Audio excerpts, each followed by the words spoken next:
Bhagavate Vasudevaya. Om Namo Bhagavate Vasudevaya. So, Hare Krishna, dear devotees, I'm very happy to see again you after a few weeks of separation.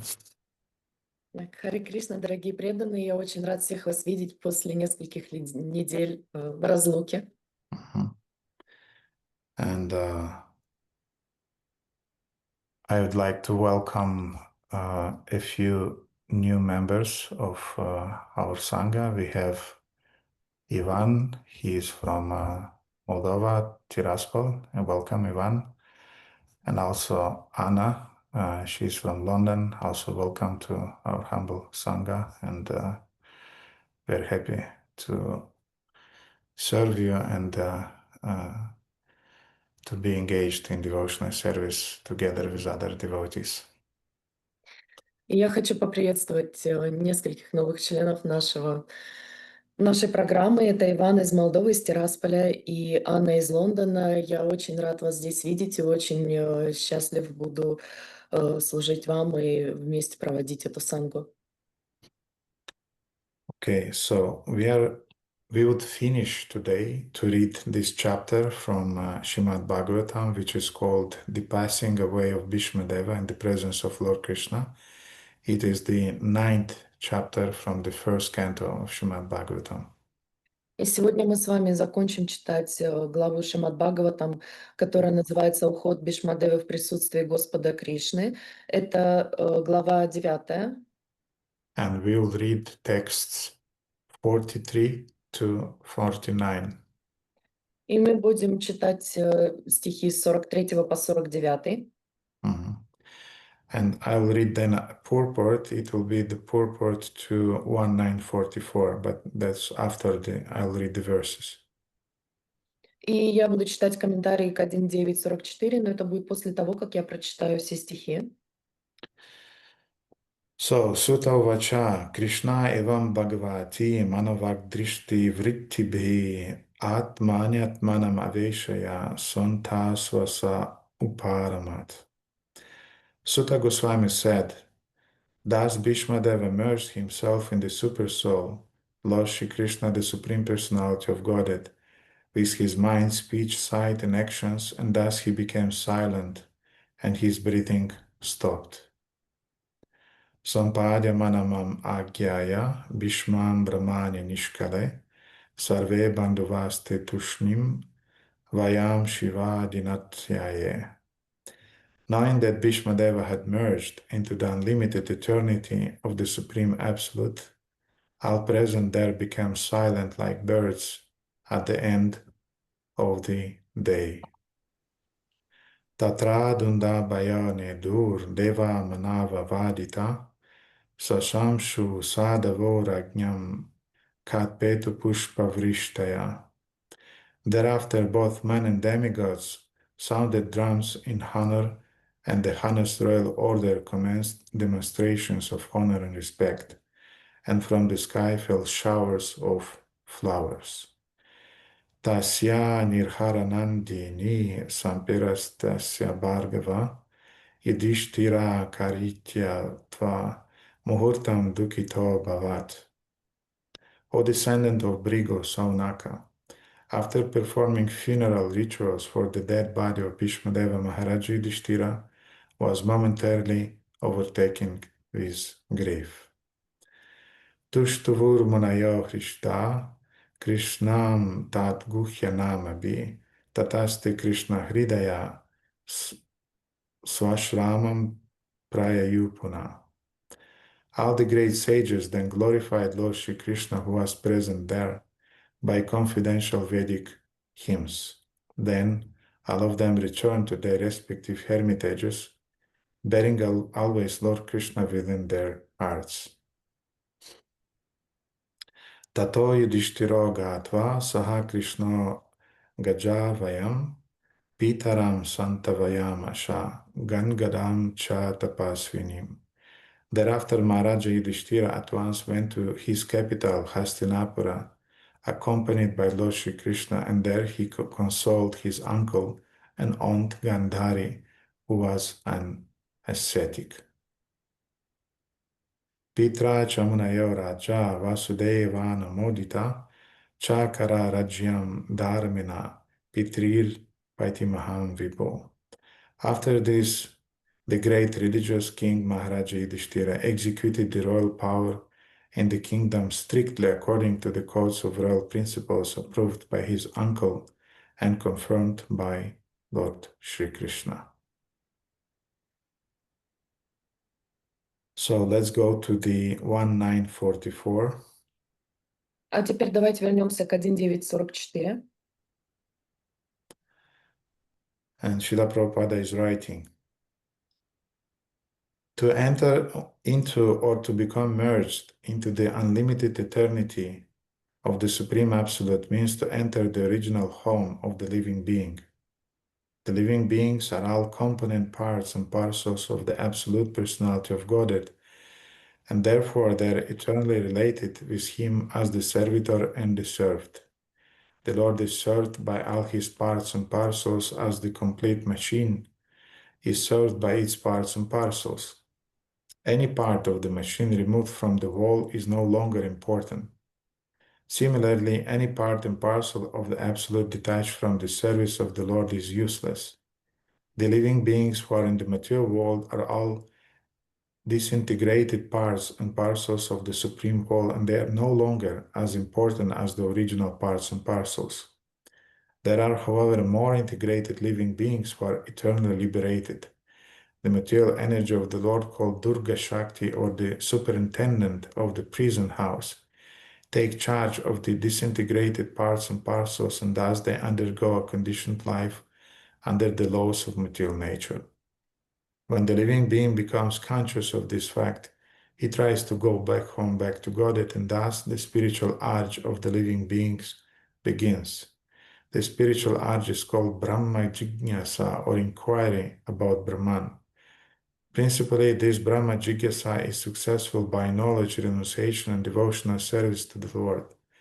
Jnana, or knowledge, means knowledge of everything of Brahman.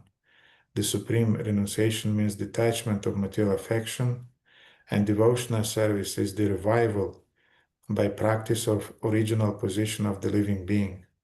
The successful beings who are eligible to enter into the realm of the Absolute are called the Jnanis, the Yogis, and the Bhaktas. The Jnanis and Yogis enter into the impersonal race of the Supreme, but the Bhaktas enter into the spiritual planets known as Vaikunthas. And these spiritual planets, the Supreme Lord as Narayana predominates, and the healthy, unconditioned living beings live there by rendering loving service to the Lord in the capacity of a servant, friend, parents, and fiance. There the unconditioned living beings enjoy life in full freedom with the Lord, whereas the impersonalists, Jnanis and Yogis, enter into the impersonal glowing effulgence of the Vaikuntha planets. The Vaikuntha planets are all self-illuminating like the sun, and the rays of the Vaikuntha planets are called the Brahmajyoti.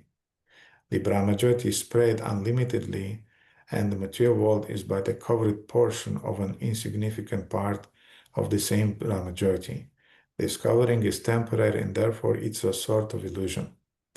Bhīṣmadeva, as a pure devotee of the Lord, entered the spiritual realm in one of the Vaikuntha planets, where the Lord, in his eternal form of Parthasarati, predominates over the unconditioned living beings who are constantly engaged in the service of the Lord. The love and affection which bind the Lord and devotee are exhibited in the case of Bhīṣmadeva. Bhīṣmadeva never forgot the Lord and his transcendental feature as the Parthasarati, and the Lord was present personally before Bhīṣmadeva while he was passing to the transcendental world. That is the highest perfection of life.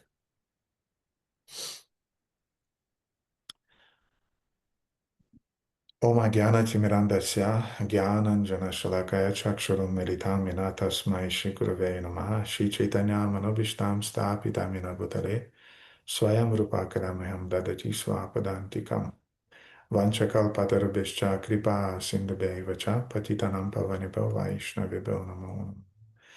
Jai Shri Krishna Chaitanya Prabhu Nityananda Shri Advaita Gadadhara Shivasadi Gaura Bhakta Vrinda. Hare Krishna Krishna Krishna Hare Hare Hare Rama Rama Hare Hare. Gurave Gaura Chandraya Radhikaya Tadalaya Krishna Bhaktaya Tad Bhaktaya Namo Namaha. Hari Om Tat Sat. So the verses that we read today are describing the end of this dramatic event that took part with Yudhishthira Maharaj after the Kurukshetra war. Итак, стихи, которые мы с вами прочитали, знаменуют собой окончание того драматического события, которое происходило в том числе с Юдхиштирой на поле битвы. We see the effect of sadhu sangha in this story. Мы видим эффект садхусанги в этой истории. We see also that sadhu sangha is giving hope and is giving consolation. Мы видим, что садхусанга дает нам надежду и также утешение. And in his very anxious situation when Maharaja Yudhishthira was regretting that a lot of people were killed on the battlefield of Yudhishthira just to make him the emperor, he got the full consolation and inspiration from Bhīṣmadeva, who just passed away. И когда Юдхиштира был обеспокоен тем, что на поле битвы полегло множество людей только для того, чтобы сделать его императором, он получил в полной мере утешение от Бhīṣmadevы. And so this is a story with a happy end. Итак, это история со счастливым концом. Because Yudhishthira could restore his self-confidence that he actually did the right thing to protect the Dharma and to protect the citizens of his kingdom and actually to protect the whole world. Потому что Юдхиштира успокоился тем, что он защищал Дharму и делал это все на благо всех людей, находящихся там, и на благо всего мира. Now, what is the effect of sadhu sangha? How can you understand that this healing effect took really place? Итак, каков эффект садхусанги, и как вы можете быть уверены в том, что на самом деле произошел этот исцеляющий эффект? And we can see it in the 48th verse of this chapter. И мы можем это увидеть в 49 стихе этой главы. Yudhishthira got consoled, and then he restored his strength, mental strength, he restored his self-confidence, and then he went to console his uncle and aunt Gandhari, who was an ascetic. Итак, мы видим, что Юдхиштира успокоил свой ум, утешил свое сознание, и после этого он пошел утешать свою тетю Гандхари, которая была... Yeah, this verse is describing a very important principle that in order to give consolation and to give shelter, you have to have consolation, you have to have shelter. И этот стих описывает очень важный момент, что для того, чтобы быть способным утешать и дарить утешение, ты должен сам принимать это утешение от кого-либо. And this is exactly the principle of sadhu sangha, that we receive shelter, consolation, inspiration, and we offer, as a result, we offer that shelter, inspiration, and consolation. И таков эффект садхусанги, что вначале мы принимаем, получаем вдохновение, утешение, стремление, и после этого мы способны передавать, в свою очередь, это утешение, стремление, вдохновение следующим. And if we find ourselves for a long time in anxiety, in a lack of self-confidence, a lack of faith and conviction, it means that somewhere, somehow, in spite maybe of some external sadhu sangha and programs that we participate, maybe the real thing is not there. И если мы все еще находимся в беспокойном уме, и у нас поколеблилась наша вера, уверенность в себе, в том, что мы делаем что-то верно, то, возможно, недостаточно просто то, что мы делаем внешне садхусанги, а именно программ, которые мы посещаем, и что-то еще отсутствует очень важное. So maybe the form of sadhu sangha is there, but the essence is lacking.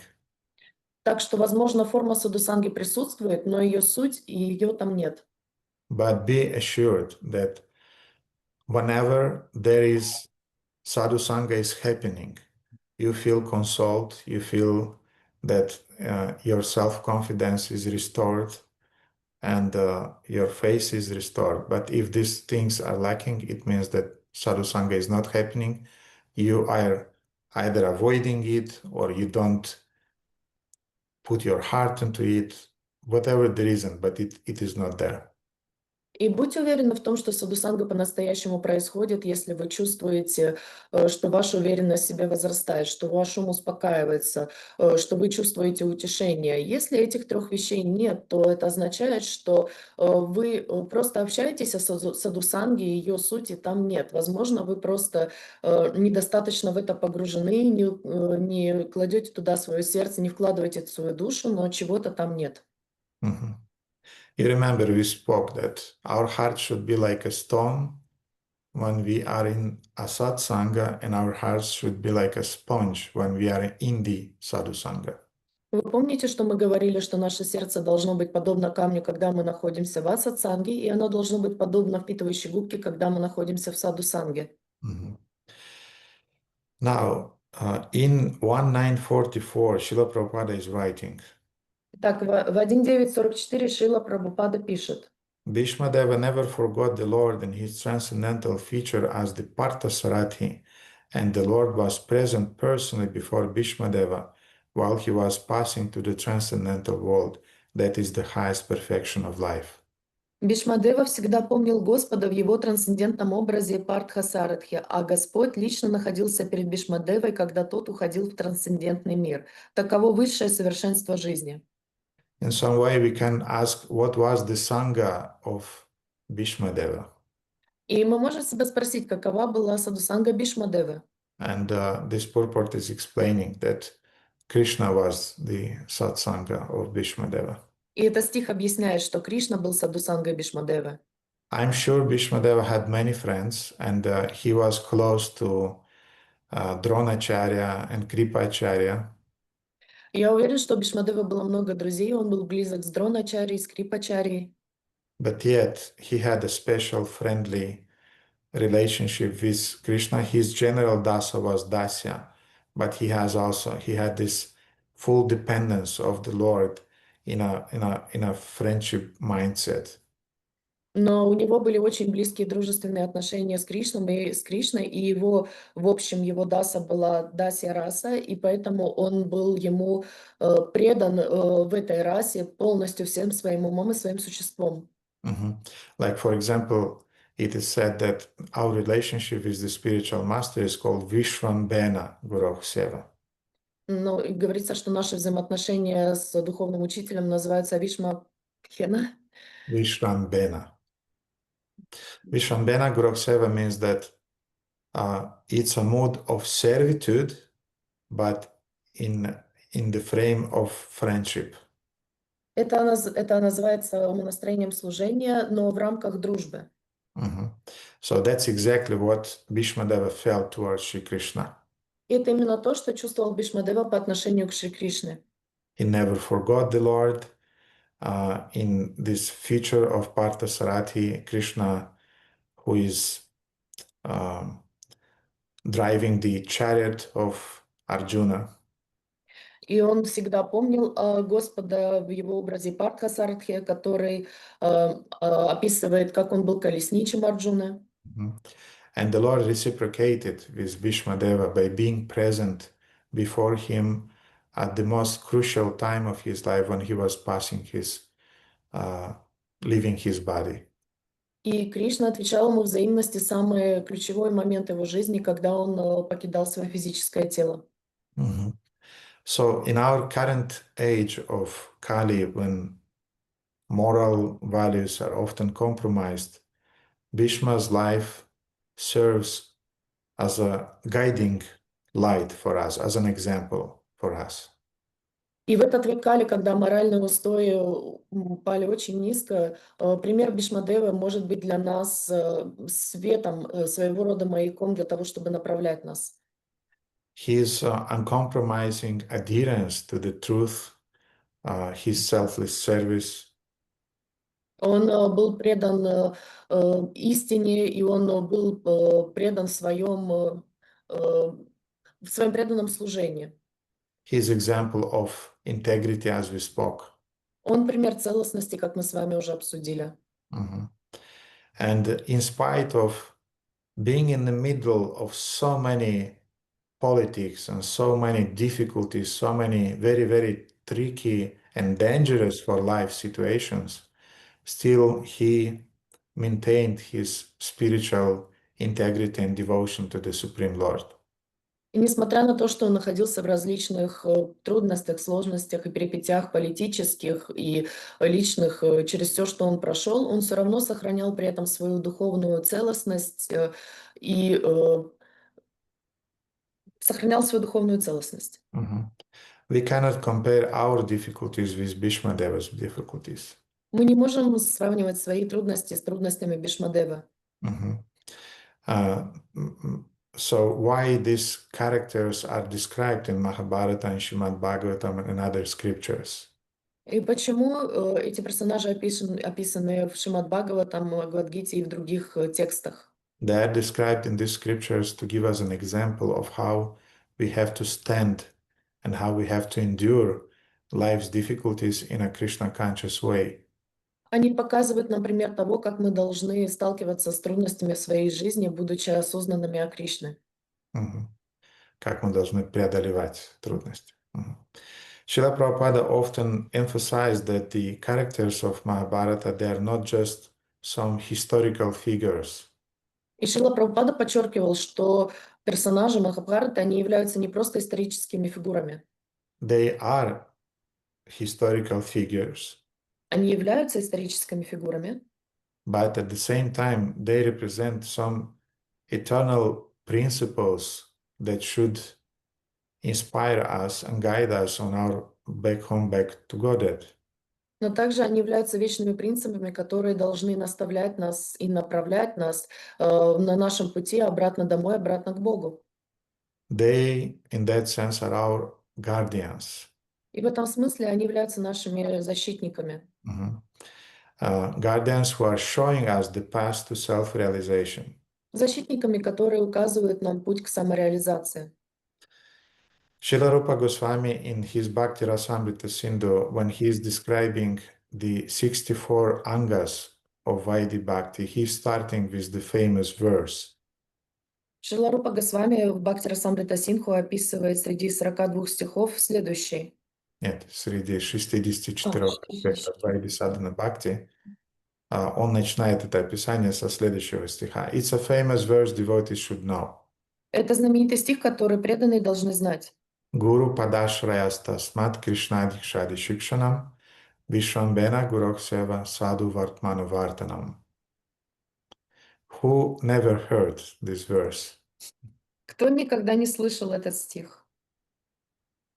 Okay, Krishna Kanta never heard it. She translated it for maybe 20 times, but she never heard it anyway. Yes, it's happening. We hear, but we don't hear. So we start hearing when it's a proper time, when the time is coming. So maybe today it will be a time for some of our devotees that in spite of hearing it for 20 times during the last months, maybe you'll hear it again, and now you'll start understanding it. Кришна Канта переводила этот стих раз 20, но тем не менее она его не слышала. Вы знаете, так случается, что мы часто слышим, но не слушаем. И она это услышит в подходящее время. Я надеюсь, что многие преданные сегодня, которые услышат этот стих, будут также его и слышать.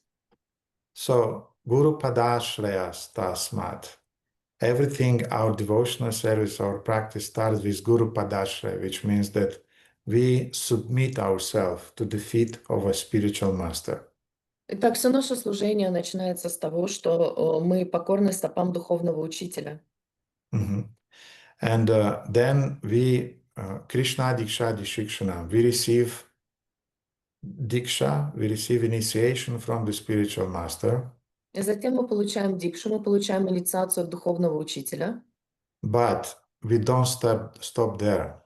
Но мы на этом не останавливаемся. Because often this is the perception that you have to survive all of those tests, all of those difficult things, and just receive it. Потому что такое наше восприятие, что мы должны прожить все эти тесты, преодолеть все эти трудности только для того, чтобы получить ее. No, Diksha is just the initiation, which means the beginning. Нет, дикша означает инициация, которая означает начало. The beginning of what? Начало чего? The beginning of Shiksha, which means education, systematical education. Начало шикши, то есть систематического обучения. So, Guru Padashrayas Tasmat Krishna Dikshadi Shikshanam, you accept the shelter of the spiritual master, you receive initiation, then you receive education under the guidance of your spiritual master. Итак, вы получаете прибежище у своего духовного учителя, а затем вы получаете обучение под наставлениями этого духовного учителя. Then the Rupa Goswami is describing, then you have to go on serving your spiritual master. Зачем Рупа Госвами говорит, что вы должны продолжать служить своему духовному учителю? Because to the degree that you go deep in your service mood, to that degree, your education transforms into realized knowledge. Потому что чем больше вы погружены в служение своему духовному учителю, ваше служение превращается в реализованное знание. And he's saying, Vishvambena Grokseva, you should serve your spiritual master as a servant and as a friend also. Вы должны служить своему духовному учителю как слуга и также как друг. So the spiritual master is our ever well-wisher. Итак, наш духовный учитель, наш вечный благожелатель. But we also as disciples should be the ever well-wishers of our spiritual masters. Но мы также должны быть вечными благожелателями наших духовных учителей. And then the verse is saying, but we don't stop there. И потом стих говорит, но и на этом мы не останавливаемся. Because there is the fourth, very important element. Потому что далее следует четвертый очень важный элемент. Which is called Sadhu Vartmanu Vartanam, which means follow on the footsteps of the previous acharyas. Которое называется Саду Вартману Вартманам, следование по пути святых. So yes, Sadhu Vartmanu Vartanam, which means following the path of saints. Sometimes Prabhupada also translates it as following the path of previous acharyas. Итак, следование по пути святых, и Шрила Прабхупада также называет это следование по пути предыдущих ачарьев. And we have two kinds of sadhu. We have sadhus that are present today, and we have previous sadhus that were present previously and were living their teachings that are helping us to advance today.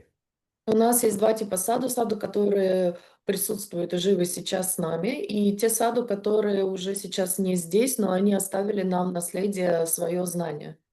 So the first three angas of devotional service specifically pertain to the guru. Итак, первые три санги, они специфически относятся к духовному учителю. His service, his instructions, and his shelter. И служение ему, наставление его и его прибежище.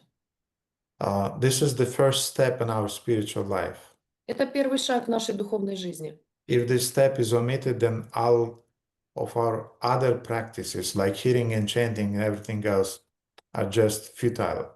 И если это отсутствует, то все наши практики чтения, воспевания, они становятся бесполезными. Because without a living relationship with the spiritual master, we are lost. We are like a ship without a rudder or a captain. Мы становимся, потому что без духовного учителя мы потеряны, мы подобны кораблю без радара, без маяка. And или без капитана. But the fourth anga, so the three were connected with the spiritual master, but the fourth anga, Sadhu Vartmanu Vartanam, means to build our relationship with present and previous sadhus, also a crucial point. Но первые 3 анги были связаны с духовным учителем, но 4-я, она связана с саду. То есть мы должны строить отношения с настоящими саду, которые присутствуют здесь, или с предыдущими. And of course, there are different levels of sadhus present today. И существуют различные уровни саду, которые присутствуют сейчас. Bhakta Joe, who just joined yesterday to our community, he's also a sadhu. Бхакта Джо, который присутствовал вчера в нашем сообществе, он тоже является саду? Я переведу. Значит, Бхакта Джо или, я не знаю, Бхакта Вася, который присоединился вчера к нашей общине, он тоже саду. And such and such Dasa, who is for 40 years in Krishna consciousness, he's also sadhu. But of course, between them, there is a big difference. и тот, который присоединился к нам 3-4 года назад, он тоже саду, но есть разница. And some of the sadhus will play a crucial role in our spiritual life. Other sadhus will not play such an important role, but they are still sadhus.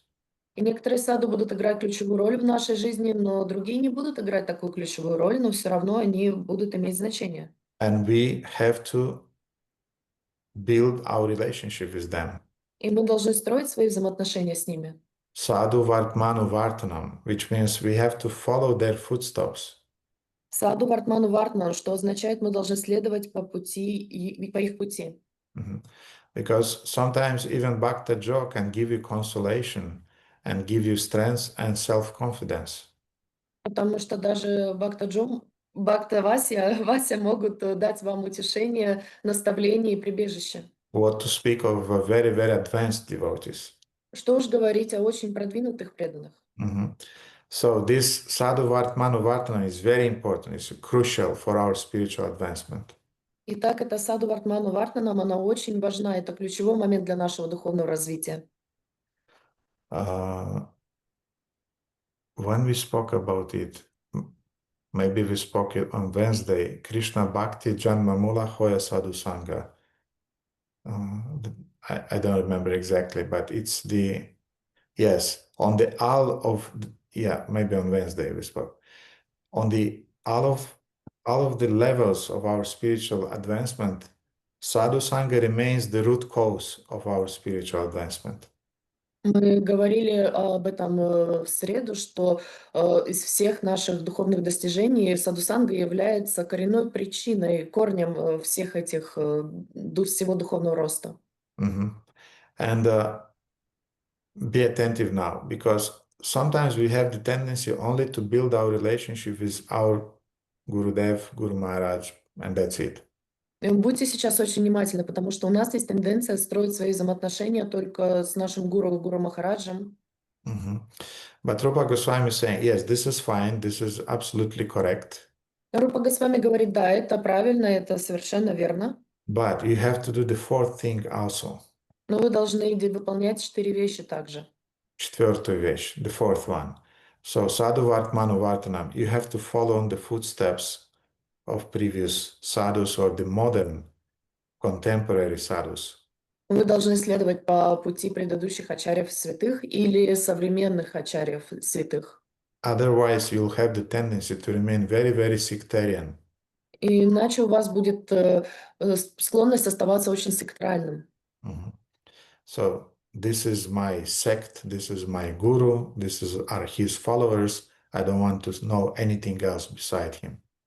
Это мой сектор, это мой гуру, его ученики, последователи, больше меня никто не интересует. Or without sadhu vartmanu vartanam, we'll have the tendency to remain proud. Или без саду Вартману Вартмана у нас будет склонность быть горделивыми. And like there is this saying in Sanskrit, Amar Guru, Jagat Guru, that my Guru is the best Guru. Или есть эта поговорка Амат Гуру, Джанат Гуру, что мой гуру самый лучший гуру. Or we'll have the tendency to transform our Guru Seva into a personality cult. Или у нас будет склонность трансформировать нашу гуру Севу в личностный культ. So to help us avoid these kind of obstacles, Rupa Goswami is saying, Sadhu Vartmanu Vartanam, follow in the footsteps of sadhus. И для того, чтобы избежать этих склонностей, Рупа Госвами говорит нам: саду вартману вартманам, следуй по пути святых. And to support this anga, Srila Rupa Goswami quotes a verse from Skanda Purana. И для того, чтобы подчеркнуть эту идею, Шрила Рупа Госвами приводит стих из Сканда Пураны, Which is saying that the best way to search for the truth is to follow the path that has previously been gone over by saintly persons and devotees, and by which they have attained the supreme goal of life. лучший способ поиска истины — следовать по пути, который уже прошли святые люди и преданные, и с помощью которого они достигли высшей цели жизни. Such a path is always free from all kinds of obstacles and hindrances to our progress, and by following it, one very quickly attains the desired results. Такой путь всегда свободен от всякого рода препятствий и помех для нашего прогресса, и, следуя по нему, можно очень быстро достичь желаемого результата.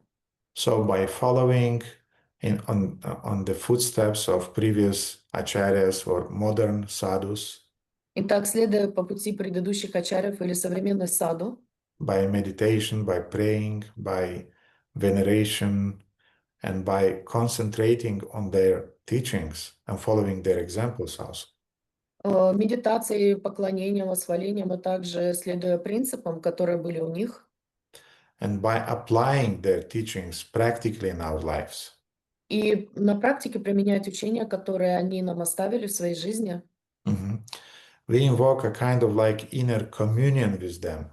мы призываем в себе внутреннее слияние с ними. Our hearts align with their hearts. Наши сердца становятся сонаправленными с их сердцами. And as a result, we access their inner spiritual life, their inner spiritual realizations. И тогда мы впитываем их внутреннюю жизнь, их внутренние реализации. We are getting access to bhajana rahasya, which means to the hidden truths of their bhajana, of their spiritual life. И мы получаем доступ к баджана рахасе, то есть к их внутреннему духовному стремлению, к их внутренней духовной жизни. So during this little seminar on Bhīṣmadeva's life, Итак, во время этого небольшого семинара по поводу жизни Бhīṣmadevы we were contemplating many situations that Bhīṣmadeva had to endure during his life. мы рассматривали многие ситуации, с которыми Бhīṣmadevе пришлось столкнуться в своей жизни. And he, as I said, from the external point of view, he committed some mistakes here and there, for which even Krishna was a kind of like chastising him. И с внешней точки зрения он совершал небольшие ошибки здесь и там, за которые даже Кришна его порицал. So we can say that he was at a war Можем сказать, что он был на войне, in which he had many battles, в которой у него было много битв, and some of those battles he lost. и некоторые из этих битв он проиграл. For example, the situation with Draupadi. Например, ситуация с Драупади. Definitely, he had to be involved, and he had to beat Duryodhana and Dhritarashtra there right on the spot. At least that we are thinking that that's exactly what we would do. И, конечно, по-хорошему он должен был быть вовлечен в эту ситуацию, он должен был побить Дурьёдану и Дритараштру. Именно так мы бы поступили на его месте, так мы думаем. В той ситуации, когда раздевали Драупади. So this situation was a kind of like command, Bhīṣmadeva. So, this vow of sticking to your faithfulness to the throne of Hastinapur command. A woman is stripped off now. She's put it down, she's offended. Come on, Bhishma. Мы можем сказать: ну что ты, Бишма, ты не видишь, что женщину сейчас унижают, раздевают, оскорбляют. В такой ситуации почему ты должен придерживаться этой клятвы, данной трону Хастинапуру? Давай же делай что-нибудь. But Bhishma was perplexed, and he was a kind of like stunned. We don't know what happened in his heart. He could not believe his eyes that this is really happening, And then his vows that he took, and he was perplexed. Но Бhīṣmadeva, он просто остолбенел, застыл, окаменел, он не мог поверить своим глазам, что происходит сейчас в этом моменте, и плюс его клятва трону Хастинапура, он просто окаменел. Mhm. So we can say that this battle he lost, Мы можем сказать, что эту битву он проиграл. but in the final end, Bhīṣmadeva, he won the whole war. Но в конечном итоге мы можем сказать, что он выиграл целую войну. And what is the proof that he won the whole war? И каково доказательство того, что он выиграл всю войну? Ante narana smriti. He remembered the Lord at the time of death. Он помнил о Господе в момент своей смерти. And I think you remember that little story I once told you. Я думаю, что вы помните эту небольшую историю, когда я вам однажды рассказал. That once in Jagannath Puri there was a saint who was prized by all the people around, that you are a great saint, that you are a great devotee, and we are offering our obeisances to you. Что в Джаганнатпуре был святой человек, которого все восхваляли, что ты святой, ты идеальный, прими наши поклоны. Mhm. And this saint was tolerating this for a while. И этот святой как-то терпел это какое-то время. But then one day, when the crowd was really big and they prized him, he said, Но когда толпа по-настоящему была большой в один момент, и они все его хвалили, он сказал: "Am I a saint or no? I don't know. святой я или нет, я не знаю. At the moment of my death, if I will remember the holy name of the Lord and if I will chant it, it will be the proof that I am a saint." В момент смерти, если я буду помнить о святом имени Господа и буду его воспевать, это будет доказательством того, что я святой. But meanwhile, there is no proof, so please leave me alone. А до того момента нет никаких доказательств, поэтому оставьте меня в покое. So people left him alone after that. И после этого люди оставили его в покое. Mhm. So in that sense, Bhīṣmadeva, he proved that he was a great devotee, that he was one of those 12 Mahajanas in the universe. И в тот момент Бhīṣmadeva доказал, что он был великим преданным, был одним из тех 12 махаджан Вселенной. His last words, his last thoughts, his last sentiments, everything was fixated on the beautiful form of Shri Krishna. Все его мысли, все его чувства, все было сосредоточено в последний момент на Господе Шри Кришне. And even by this, he's teaching us what is the final exam that we will have to pass in our lives.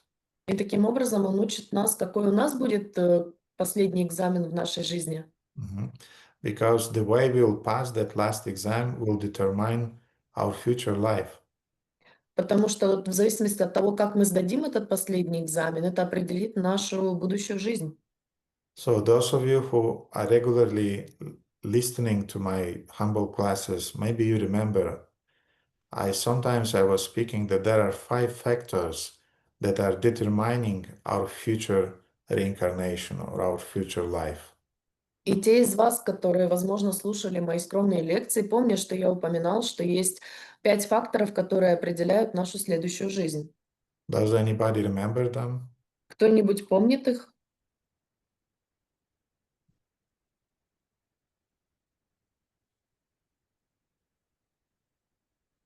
Okay, very good. Nobody. It's a good opportunity to remind you them. Да, хорошо, никто не помнит. Это замечательная возможность напомнить вам об этом. Okay, Daya is remembering. Daya, can you please enumerate all of them or some of them? Да, я помню. Да, можешь несколько из них назвать или все? Turn on the mic. We cannot hear you.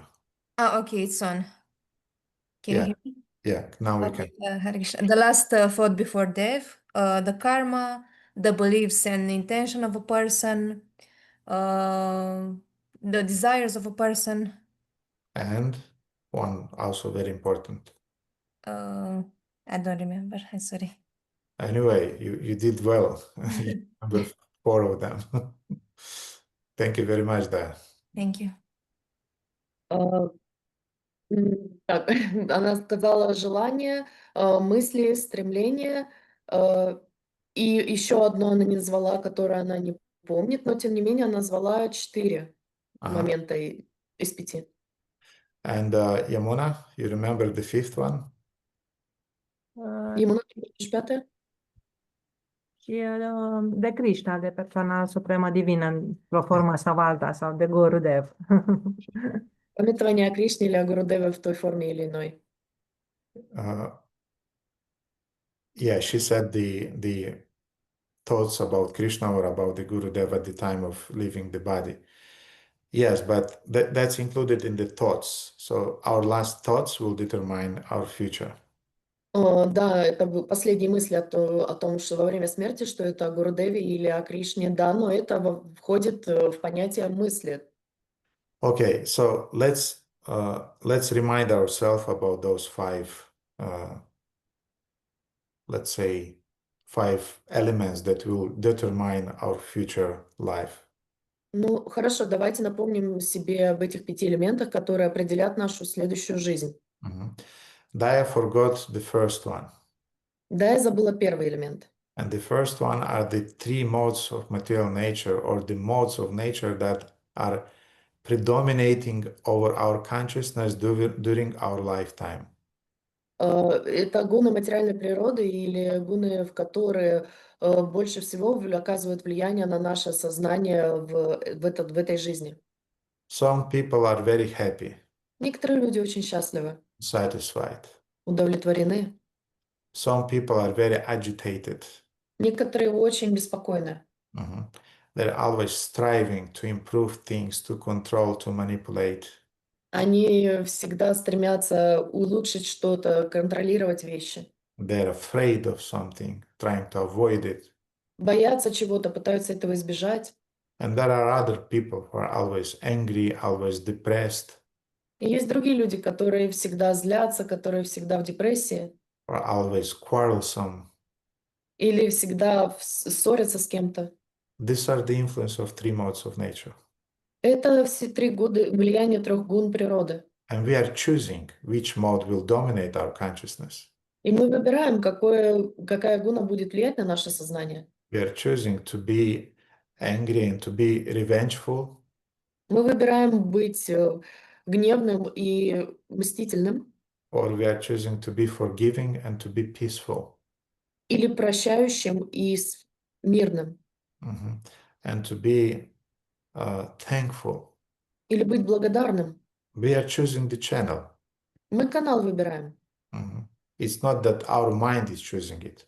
Не то, чтобы наш ум это выбирал. No, we have to learn how to control that mind and to choose the proper channel. Нет, мы должны научиться контролировать этот ум и выбирать подходящий канал. If we do not do it during the lifetime, then at the time of death, most probably will be influenced by fear, which is a consequence of the mode of ignorance. И если мы не будем сознательно делать это на протяжении всей жизни, то в конце ее нами будет двигать страх, который является преобладающей гуной тамаса. And then don't tell me that I'm not afraid of death and whatever happens.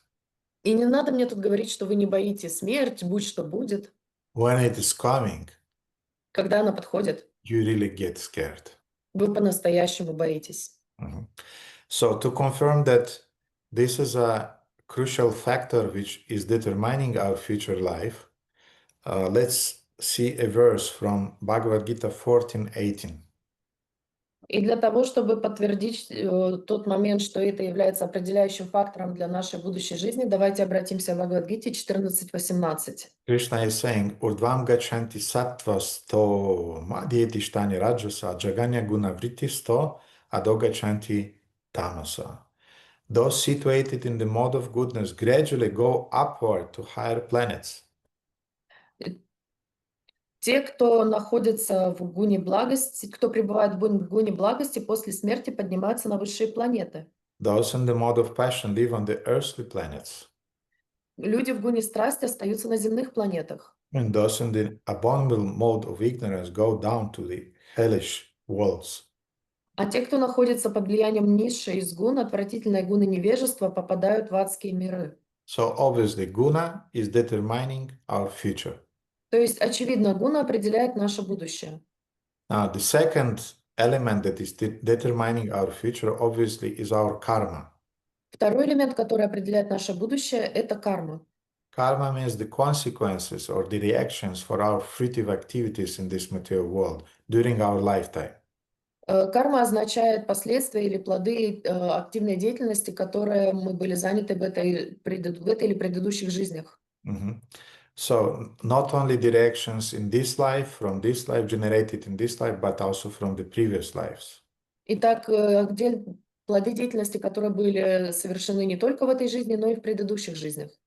And we have a very beautiful verse which is elaborating on that point. It's from Śrīmad Bhagavatam 6:16-6. И есть очень красивый стих, который в деталях описывает этот момент. Это стих из Шримад Бхагаватам 6.16.6.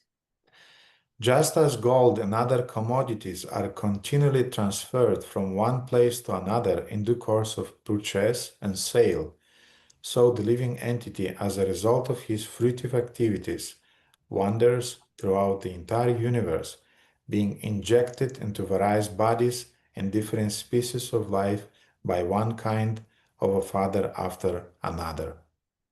Как золото и другие товары, продаваемые и покупаемые, постоянно переходят из рук в руки, так и душа в результате своих корыстных деяний блуждает по Вселенной, переходя с помощью очередного отца из одного тела в другое. Dear devotees, who amongst you are happy with your parents? Дорогие преданные, кто из вас счастлив, доволен своими родителями? Who thinks that, yes, this is the perfect family in which I wanted to be born? Да, это идеальная семья, в которой я хотел родиться. Some of you, maybe, very rarely, some of you, I mean, technically I never heard it, but theoretically I suppose that there can be such people, such devotees. Некоторые из вас, я не видел этого, не слышал об этом, но теоретически некоторые из вас действительно могут быть такие преданные, которые довольны своими родителями. But mostly what I hear from devotees is that my parents, my God, why I was born in their family. Но чаще всего я слышу от преданных: мои родители, о Господи, почему я был рожден в этой семье? Mhm. So, if you will not be attentive during this lifetime, И если вы не будете внимательны на протяжении этой жизни, then in the next life you'll again say, my God, why I was born in this family? в следующей жизни вы снова скажете: Господи Боже, почему я опять родился в этой семье? Why this sort of father? Почему именно такой отец у меня? Why this kind of mother? Почему у меня такая мать? Why this sister or this brother? Почему такая сестра или такой брат? Mhm. This is because of your karma. Это из-за твоей кармы. Mhm. This is because you had anatmya, which means you did not identify yourself with the family of devotees. Потому что у вас была анатмия, вы себя не ассоциировали с семьей преданных. Because if you consider that my real family are the devotees, Потому что если вы будете считать, что моя настоящая семья — это преданные, in spite of them being harsh with me sometimes, несмотря на то, что иногда они со мной обращаются грубо, sometimes they're correcting me in a strict way, иногда они меня строго поправляют, sometimes I get hurt, because they're saying some even stupid things about me. иногда они причиняют мне боль, говоря какие-то глупые вещи обо мне.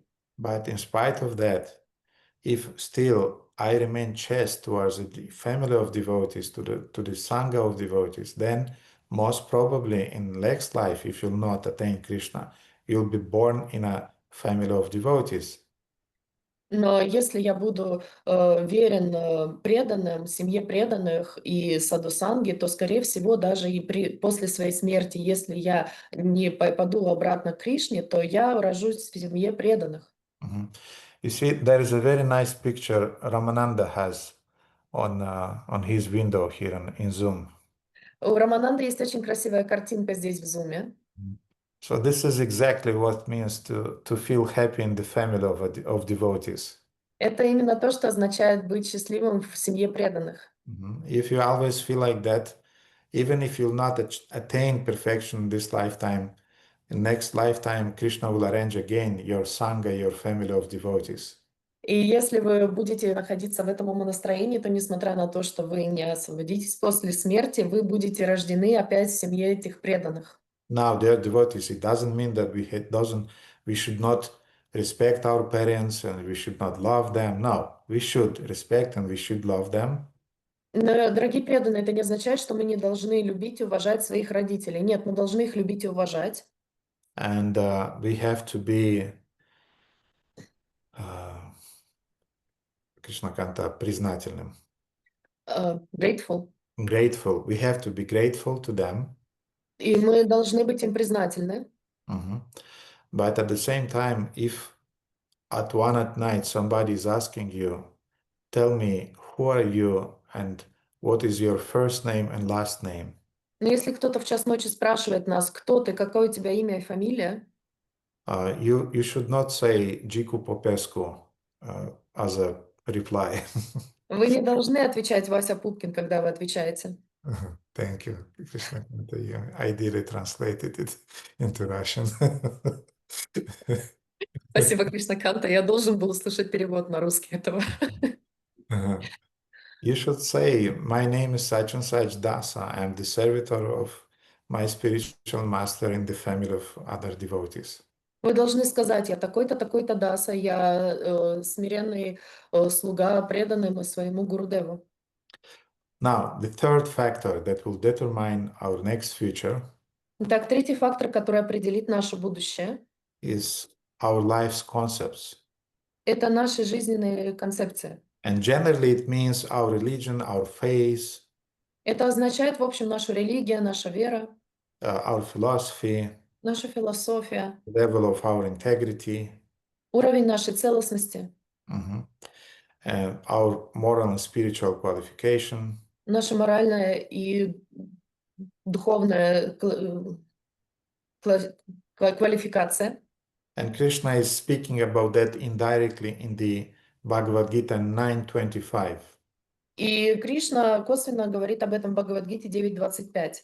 Yanti deva vrata devan pitrin yanti pitrin vrata bhutani yanti bhuttejya yanti madhyajinopi imam. He's saying, those who worship the demigods will take birth amongst the demigods. Те, кто поклоняются полубогам, родятся среди полубогов. Those who worship the ancestors go to ancestors. Поклоняющиеся предкам отправятся к предкам. Those who worship ghosts and spirits will take birth among such beings. Те, кто поклоняется духам и привидениям, окажутся в этих формах жизни. And those who worship me will live with me. Те же, кто поклоняются мне, будут жить со мной. Now, on the level of declaration, we are Krishna Bhaktas, yes? Итак, на уровне декларирования мы являемся Кришна-бхакты, так? But what are you thinking about when, for example, you see that there is a microsecond before an accident on a highway? Но о чем вы думаете, когда до катастрофы на шоссе остается 1 миллисекунда? What are you remembering? Что вы вспоминаете? Some dirty words, maybe? Какие-то скверные слова, возможно? Where you are just saying mama, Или вы говорите мама, or father, папа or husband? или муж? What are you remembering? О чем вы вспоминаете? So on the declarative level, yeah, I'm Krishna Bhakta, I'm a devotee of Krishna. На уровне декларации, да, являюсь Кришна-бхакта, я преданный Кришны. On the level of my religion. На уровне моей религии. But on the level of your inner conviction, who are you? Но на уровне своего внутреннего убеждения, кем вы являетесь? I know sometimes devotees, they are getting mad on Krishna. Я знаю, что преданные иногда злятся на Кришну. Why Krishna did not help me to pass that exam in the university? Почему Кришна не помог мне сдать этот экзамен в университете? Why I did not get this salary or promotion on my job? Почему я не получила эту зарплату или продвижение по работе? Why I got sick? почему я заболела. And this can happen for 2-3 months. You can see that this devotee is mad on Krishna now. So don't touch that subject. И вы можете это через 2-3 месяца увидеть, что вот этот преданный, он сейчас разгневан на Кришну, лучше сейчас не поднимать эту тему. So again, because on the level of declaration, we are Krishna Bhaktas, but on the level of our inner convictions, we are still going into that direction. Так, на уровне декларации, да, мы являемся Кришна-бхактой, но на уровне внутреннем мы еще стремимся к этому уровню. Or sometimes devotees, they are kind of like on their altar at home, they have a picture of Krishna. Или преданные, у которых дома на алтаре есть изображение Кришны. But all of their kavachas, all of their malas, they're kind of like rudrakshas, and this and that kavacha. And the mantras they're chanting to Lord Shiva, to Parvati, to Durga, to Ganesh.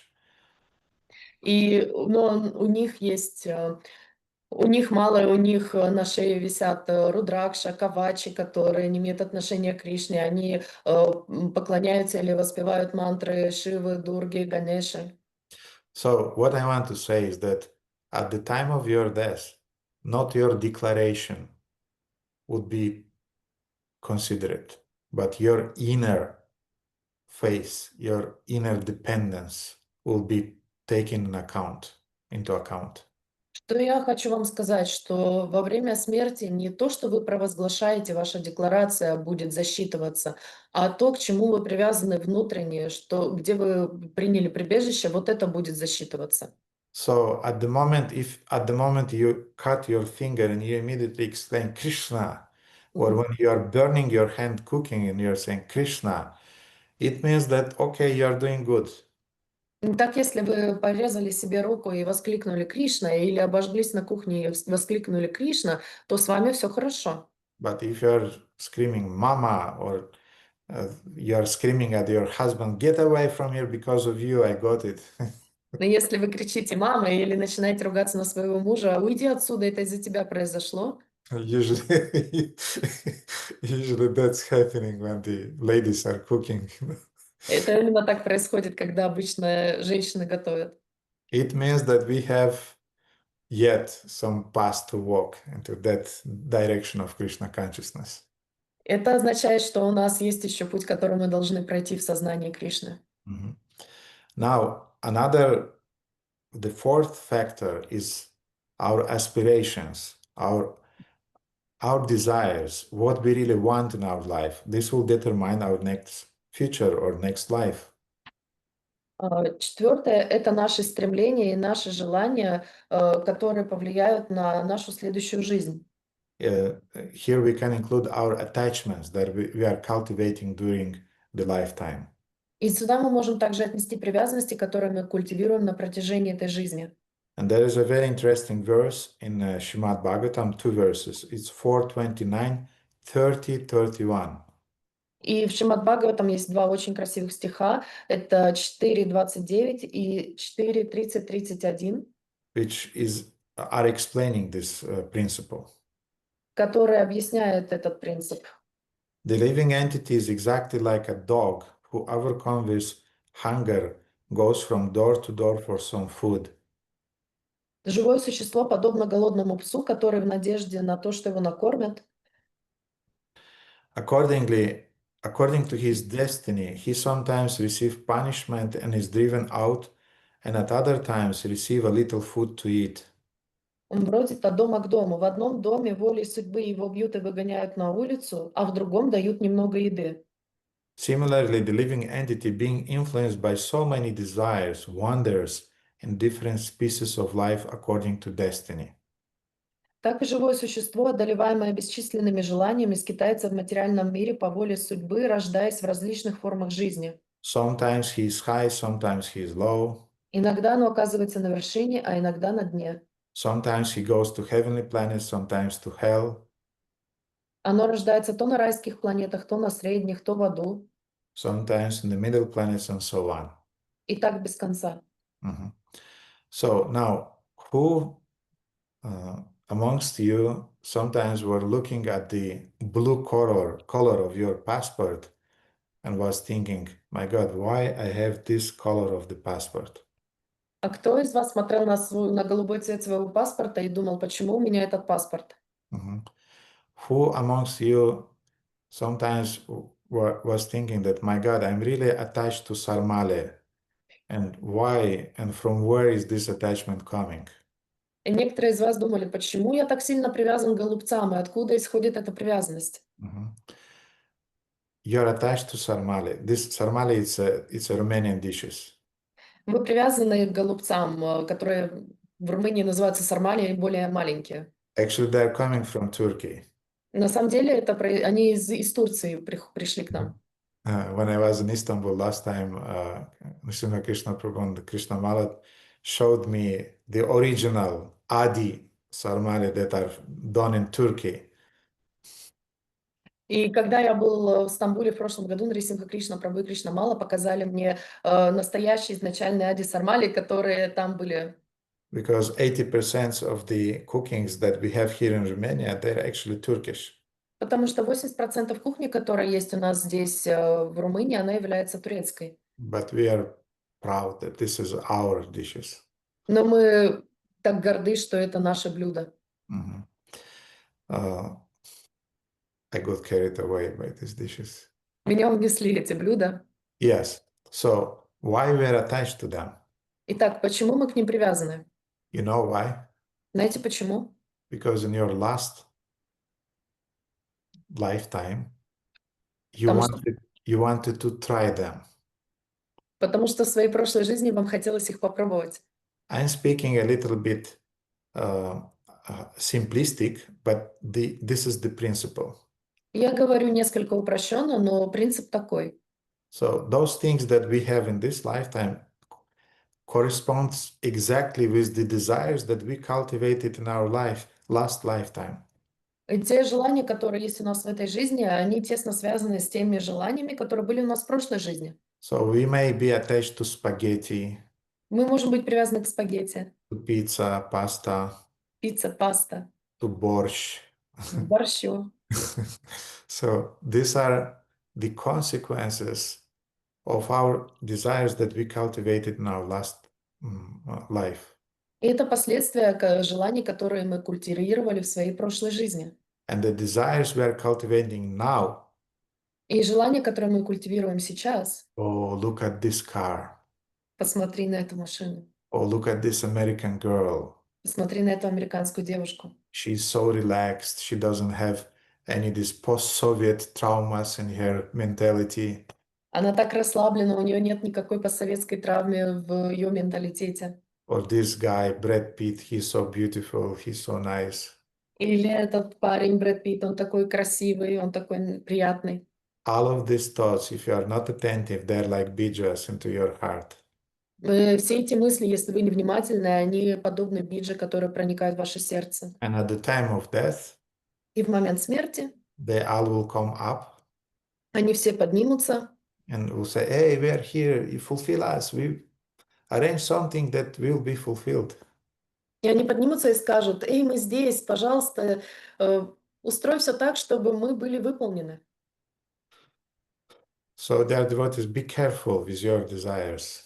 Поэтому, дорогие преданные, будьте осторожны в своих желаниях. Mhm. And the fifth and the most crucial and important factor that will determine our next future, next life, are our thoughts at the time of death. И пятый ключевой фактор, который будет влиять на наше следующее воплощение, это мысли во время нашей смерти. Mhm. And according to Krishna and Bhagavad Gita, this factor is the most important. И в соответствии с Бхагавад-гитой с Кришной, этот фактор является самым важным. And Krishna is saying in Bhagavad Gita 8:6, И Кришна говорит в Бхагавад-гите 8.6: Yam yam vapi smaram bhavam tanjentante kalevaram tam tam vaiti kauntya sadata bhava bhavitaha. Whatever state of being one remembers when he quits his body, O son of Kunti, that state he will attain without fail. «О сын Кунти, о каком бы состоянии бытия не помнил человек, покидая тело, того состояния он и достигнет в следующей жизни». Now it's very interesting that sometimes devotees are thinking, well, I can think a little bit about Maya here and there during my life. И очень интересно, как преданные думают, что они могут думать о Майе в этой жизни то здесь, то там. I can watch a movie a little bit. Немного посмотрю фильм. I can go to a party where human beings, На вечеринку могу сходить, мы же человеческие живые существа. Mhm. I can eat some unoffered food, which is not prasadam, vegetarian, of course, but I cannot offer in the street what to do. Я могу съесть немного непредложенной пищи, которая не является просадомом, но я же на улице, что я могу с этим поделать? I can watch some podcasts on YouTube, about this topic or that topic or third topic. I need to relax a little bit. Я могу послушать подкасты на Ютубе по каким-либо темам, по этой или той. Я могу позволить себе немного расслабиться. Mhm. And I want to say for devotees, beginners, this is okay. I mean, no problem with that. И я хочу сказать, что для начинающих преданных это вполне себе нормально, ничего плохого в этом нет. Because the success of a beginner devotee is that he or she, if she remembers at least one time, she remembers Krishna during her day or his day, she's a good devotee. Потому что для начинающего преданного, если он или она помнит хотя бы один раз за весь день о Кришне, с ними все хорошо. If you just remember that Krishna is the Supreme Personality of Godhead and He's protecting me and I surrender my life to Him, this is already success of your Krishna consciousness during that day. Если вы помните о том, что Кришна является верховной личностью Бога, и я нахожусь под Его прибежищем, я Ему предан, это уже является успехом на вашем пути в сознании Кришны сегодня.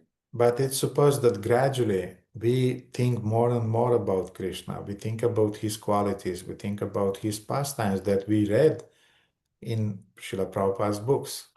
Но подразумевается, что мы больше и больше концентрируем на нем свое сознание, медитируем на его лилы, игры, качества и на все то, что описано в нем в книгах Шрилы Прабхупады, и прогрессируем в этом направлении. But if the whole of our life is just balancing, keeping one leg in one boat and another leg in another boat, something is wrong with our spiritual life.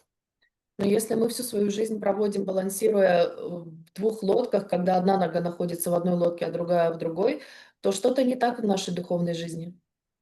Srila Prabhupada explained that, how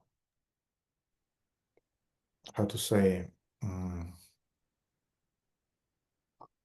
the pattern of our thoughts, they're accumulating. И Шрила Прабхупада объясняет, что паттерн наших мыслей, он аккумулируется. That all those thoughts that we were thinking during our lifetime, they're accumulating together. Что все эти мысли, которые мы думали на протяжении этой жизни, они собираются, аккумулируются все вместе. And they will have they'll transform into the last thought at the time of death. И они, так сказать, аккумулируются в одну единственную большую мысль перед смертью. And Srila Prabhupada is explaining in the purport to Srimad Bhagavatam 3:31-41. И Шрила Прабхупада объясняет в своем комментарии к Шримад Бхагаватам 3:31-41. He's saying that if someone is too attached to his wife, naturally he thinks of his wife at the time of death. And in the next life, he takes the body of a woman. Тот, кто сильно привязан к своей жене, в момент смерти будет, скорее всего, думать о ней, поэтому в следующей жизни получит тело женщины. Similarly, if a woman thinks of her husband at the time of death, naturally he gets the body of a man in the next life. Аналогичным образом, если женщина, умирая, думает о своем муже, в следующей жизни она родится мужчиной. So I'm sure women sometimes were thinking, why I got this body? Я уверена, что женщины иногда думали, почему я получила это тело. That's why. Вот почему. Men maybe rarely they have these thoughts, but still, I mean, it's the same principle. У мужчин, возможно, реже появляются такие мысли, но принцип остается тем же. So Krishna is offering us a solution to that problem. И Кришна предлагает нам решение этой проблемы. And we have 5 verses in Bhagavad Gita in the 8th chapter. И у нас есть 5 стихов Бхагавад-гита в 8 главе. And dear devotees, I know that you know them. И, дорогие преданные, я знаю, что вы их знаете. And I know that now you'll have a good occasion, good possibility to doze a little bit. И у вас сейчас будет хорошая возможность немного прикорнуть, But I want to read them. но я хочу вам их прочесть. I want to read them in that context of the discussion we had today. Я хочу их прочитать в том контексте обсуждения, которое было у нас с вами сегодня. So please be attentive. Поэтому будьте, пожалуйста, внимательны. So Krishna is saying 8:5. Итак, Кришна говорит 8.5. Ante kalecha mamiva smaran muktva kalevaram ya prayanti samadbhavam yatinasti atra samshayah. And whoever at the end of his life quits his body remembering me alone at once attains my nature. Of this there is no doubt. Тот, кто в конце жизни, покидая тело, помнит только меня, сразу обретает мою природу. В этом нет никаких сомнений. 8:6. Yam yam vapi smaram bhavam tanjantante kalevaram tam tam evaiti kaunteya sadatat bhava bhavitaha. Whatever state of being one remembers when he quits his body, O son of Kunti, that state he will attain without fail. 8.6. О сын Кунти, о каком бы состоянии бытия не помнил человек, покидая тело, того состояния он и достигнет в следующей жизни. Tasmat sarveshu kaleshu. Therefore, O Arjuna, you should always think of me, mam anusmara yudhyacha, in the form of Krishna, and at the same time carry out your prescribed duty of fighting. Поэтому, Арджуна, всегда думай обо мне в образе Кришны и в то же время сражайся, исполняя свой долг. So yudhyacha means during your fight, remember me. Итак, юдяча означает исполняй свой долг во время сражения, думай обо мне. All of us, we are fighting with something. Мы все сражаемся с чем-то. We are fighting for our survival. Мы сражаемся за свое существование, We are fighting for our relationships in the family. сражаемся за свои взаимоотношения в семье, We are fighting for our job, for a good salary. сражаемся за свою работу, за хорошую зарплату. We are fighting for restoring our health in our body. Мы сражаемся за восстановление своего здоровья в нашем теле. And Krishna is saying, you'll have to fight. И You Кришна can't avoid говорит, it. ты должен будешь сражаться, ты не сможешь этого избежать. But with your activities dedicated to me, your mind and intelligence fixed on me, you will attain me without doubt. Но, посвящая мне все свои действия и держа ум и разум сосредоточенными на мне, ты непременно достигнешь моей обители. And we see Arjuna did exactly what is described in that verse. И мы увидим, что Арджуна сделал именно то, что описано в этом стихе. But Bhīṣmadeva during his lifetime also did exactly what is described in this verse. Но Бhīṣmadeva на протяжении своей жизни сделал то же, что написано в этом стихе. And then the question is, how can we do it? И затем вопрос, как мы можем этого добиться? And Krishna is saying, Abhyasa yoga yuktena chetasananyagamina paramam purusham divyam yati partanu chintayam. He who meditates on me as the Supreme Personality of Godhead, his mind constantly engaged in remembering me, undeviated from the past, he, O Partha, is sure to reach me. О Партха, тот, кто постоянно помнит меня, верховную личность Бога, кто всегда сосредоточенно думает обо мне и не отвлекается ни на что другое, без сомнения придет ко мне. So Krishna is using his Abhyasa Yoga Yuktena. How can we achieve it? Итак, Кришна использует абьяса йога юктана. Как мы можем этого достичь? Devotees usually know the word sadhana. Преданные обычно знают слово садана. And from sadhana is coming the word sadhu. И от слова садана исходит слово саду. Sadhnoti sadhyeta sadhu. Who is a sadhu? Is one who is practicing sadhana and is teaching others to practice sadhana. Кто такой саду? Это тот, кто практикует садану и учит других практиковать садану. But Krishna is using a more classical word, which is abhyas. Но Кришна использует более классическое слово абьяс. Abhyasa means practice, means discipline. Абьяса означает практика, означает дисциплина. So by discipline, you learn to control your mind, to control your thoughts during your lifetime. Благодаря дисциплине вы контролируете свои чувства и свои мысли на протяжении всей жизни.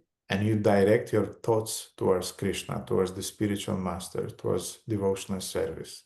И вы направляете свои мысли в направлении Кришны, в направлении своего духовного учителя, в направлении преданного служения. Now, Srila Prabhupada is writing a very beautiful purport to one of these verses, to 8.8. И Шрила Прабхупада пишет очень красивый комментарий к одному из этих стихов, к 8.8. Mhm. Let's read it. Давайте ее прочитаем.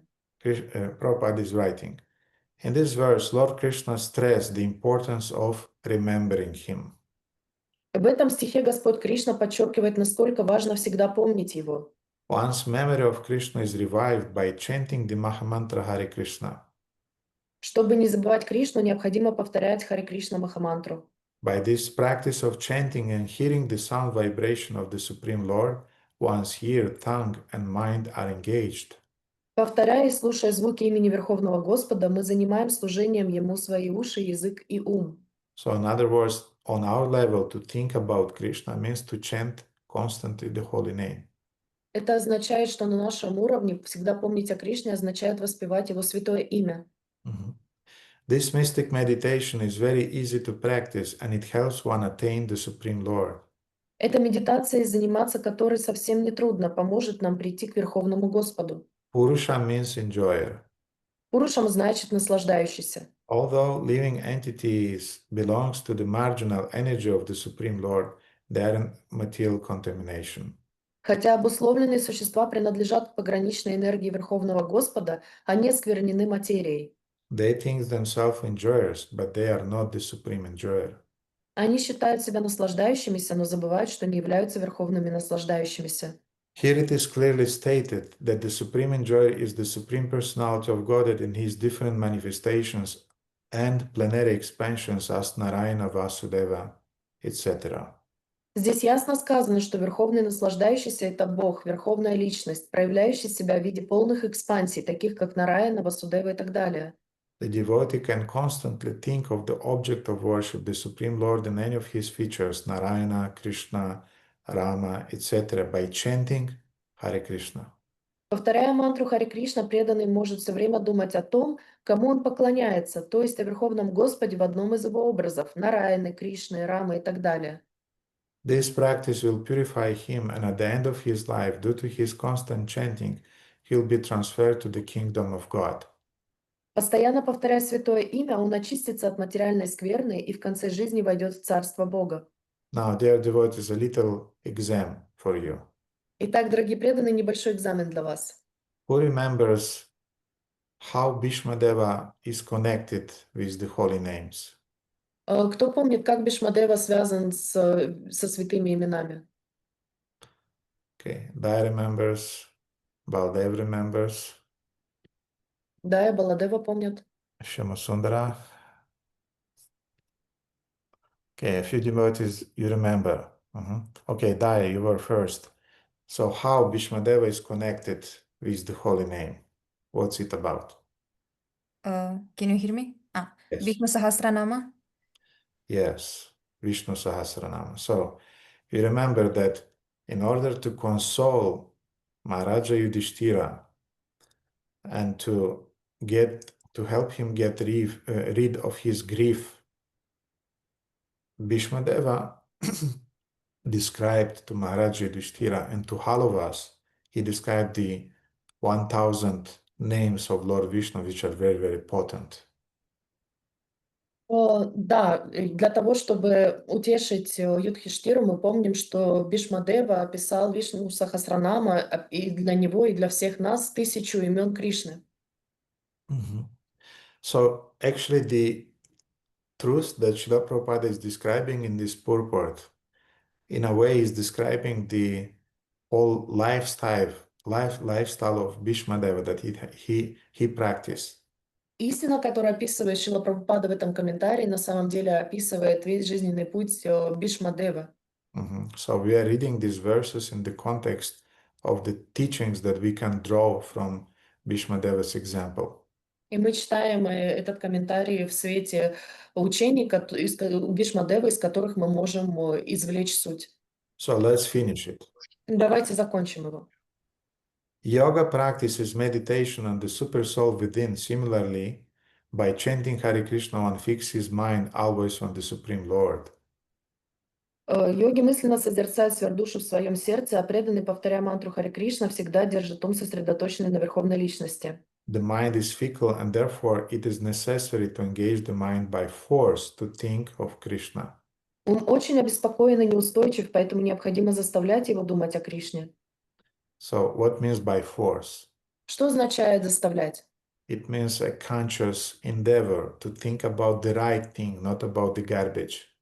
Это означает сознательное усердие, усилие думать о том, что необходимо, о том, что нужно, а не о каком-то мусоре. And Bhaktisiddhanta Saraswati gave the example. И Бхактисиддханта Сарасвати дал пример. He said that every morning you should beat your mind with a brush. И он говорил, что каждое утро вы должны бить свой ум метлой. And every evening you have to beat your mind with a shoe. И каждый вечер вы должны бить свой ум ботинком. So what does it mean? Что это означает? It doesn't mean physically to do it. Не означает делать это физически. Sometimes I saw in the 90s devotees were taking the shoes of the spiritual master and were beating their heads like crazies. И я видела в 90-х, как некоторые преданные брали ботинки своего духовного учителя и стучали ими по своей голове, как безумцы. Well, it can be a kind of like last remedy if you really cannot control your mind. Это может быть своего рода последним лекарством, если вы действительно не можете контролировать свой ум. But it means that you consciously preach to your mind that, my dear mind, please think about the nectar, not about the garbage. Но это означает, что вы сознательно учите свой ум. Пожалуйста, дорогой ум, давай думать о нектаре, а не о мусоре. Are chita pradyatka pattakutinati bharakarak sharan mutres natvam dahasi katam atmanam apimam sadadam bam hitvam kururatim apurvam atitaram ayesvantar bratash. No, I combined two verses from Manak Shiksha, but it's so instead of bathing yourself in the urine of a donkey, Итак, вместо того, чтобы купаться в ослиной моче, you have to sada Gandharva Giridhari Pada Prema Vilasat. You have to swim in a nectarian ocean of the pastimes of Gandharvika Giridhari. вы должны плавать в океане нектара прошлых игр Гандарвика Гададхари. Gandharvika Giridhari. Гиридхари. These are the names of Krishna. So, in other words, when we read Krishna's pastimes, they stuck in our mind and we are able to think about something positive. Другими словами, когда наш ум думает о прошлых играх Кришны, то мы можем сосредоточиться на чем-то красивом, на чем-то другом. And this inspiration is also coming out externally in the form of the chanting. И это проявляется во внешнем мире, во внешней форме, в качестве воспевания имен. So Prabhupada is ending his purport. Итак, Прабхупада заканчивает свой комментарий. One example often given is that of the caterpillar that thinks of becoming a butterfly and so is transformed into a butterfly in the same life. В связи с этим часто приводят пример с гусеницей, которая все время думает о том, чтобы стать бабочкой, и благодаря этому в той же жизни превращается в бабочку. Similarly, if we constantly think of Krishna, it is certain that at the end of our lives we shall have the same bodily constitution as Krishna. Точно так же, если мы будем все время думать о Кришне, то в конце жизни обязательно получим тело, наделенное такими же качествами, как и тело Кришны. So this is the consequence of consciously choosing to think about Krishna. Таково последствие сознательного выбора думать о Кришне. What if a devotee still, in spite of his conscious endeavors to think about Krishna, is failing? А что, если, несмотря на все попытки преданного думать, сосредотачивать свой ум на Кришне, он не может этого делать? And what if he fails to think about Krishna at the most crucial time, at the time of leaving his body? И что произойдет, если он не сможет думать о Кришне в самый важный, ключевой момент, когда он будет покидать свое физическое тело? There is a very beautiful verse in which Krishna is replying to this doubt. И есть очень красивый стих, в котором Кришна отвечает на такое сомнение. It's a verse from Varaha Purana, Это стих из Вараха Пураны, in which he is saying, в котором он говорит: Yadi vatadi doshina madbhakto mam chasmaret, aham smarami madbhakta nayami paramam gatim. If my devotee is unable to remember me at the time of death because of disturbances felt within the body at that time, «Если мой преданный не сможет вспомнить обо мне в момент смерти из-за беспокойств, ощущаемых в теле, then I shall remember my devotee and take him back to my supreme abode». то я вспомню о своем преданном и заберу его обратно в свою высшую обитель. So let's imagine that Bhīṣmadeva, for example, he could not concentrate his mind at the time of death, theoretically. Давайте теоретически представим, что Бhīṣmadeva не мог сконцентрировать свой ум на Верховном Господе во время своей смерти. Then Krishna would come to his face and say, Hey Bhīṣma, I am here. Тогда Кришна пришел бы к нему, подошел к нему, к его лицу и сказал: «Эй, Бhīṣma, я здесь». And that's what happened in the cases of some of Srila Prabhupada's disciples И это именно то, что произошло в случае некоторых учеников Шрилы Прабхупады and disciples of Srila Prabhupada. и учеников Шрилы Прабхупады. For example, in Scotland, there was a Mataji by the name, I think her name was Ratnanjani or something. Ratnanjani, yeah. В Шотландии была ученица по имени Ратнаджани Матаджи. And she wasn't a book distributor. Она не была распространителем книг. She wasn't a preacher. Она не была проповедником. She wasn't a counselor. Она не была наставником Or духовным the member of the board. или членом совета. She was an accountant in the temple. Она была бухгалтером в храме. She was cooking sometimes doing puja on the altar. Иногда готовила, иногда проводила пуджу в храме. But then she got cancer. А потом она заболела раком. And kind of like very spontaneously, she started to reveal things that is happening in her consciousness. И она спонтанно начала осознавать вещи, которые происходят в ее сознании. And she was telling her husband И она говорила своему мужу, that that I will soon leave. Я скоро покину тебя, because Radharani is waiting for me. Потому что Радharani ждет меня. And I have a seva to do there in the spiritual world for Radharani. У меня есть сева, которую я должна выполнить для Радharani в духовном мире. And the husband was a kind in the beginning a little bit skeptical. И вначале муж был немного скептичен. And the husband asked Shivaram Swami Maharaj, your Param Gurudev, my Guru Maharaj, she's describing some things that are quite esoteric. Can you please listen to that and tell me if they're true? И ее муж обратился к Шри Шиварама Свами Махараджу, вашему Парам Гурудеву, моему Гурудеву, и он сказал, она говорит о каких-то эзотерических вещах, не могли бы вы ее послушать и сказать мне, они реальны или нет? And when she started to describe the details of her body, she already realized. И когда она начала описывать детали ее тела, которые она уже увидела, Spiritual body that she realized, своего духовного тела, которое она осознала, что у нее уже есть. And some other confidential things, it became obvious that it's a real thing, it's not just some imagination. И другие детали, то стало ясно, что это не воображение, это настоящие реальные вещи. Therefore, some of us, we have many merits from the previous lives. И поэтому у многих из нас есть заслуги из наших прошлых жизней. Some of us, we have less merits from the previous lives. У некоторых из нас меньше заслуг из прошлых жизней. But if we consciously, the whole of our life, we try to remember Krishna, we try to think about him in a mood of dependence, Krishna will be there for us at the time of death. Но если мы сознательно будем настраивать свой ум на то, чтобы думать о Кришне в настроении зависящего от Него, то Он придет к нам в момент нашей смерти. Because Krishna is remembering his devotees.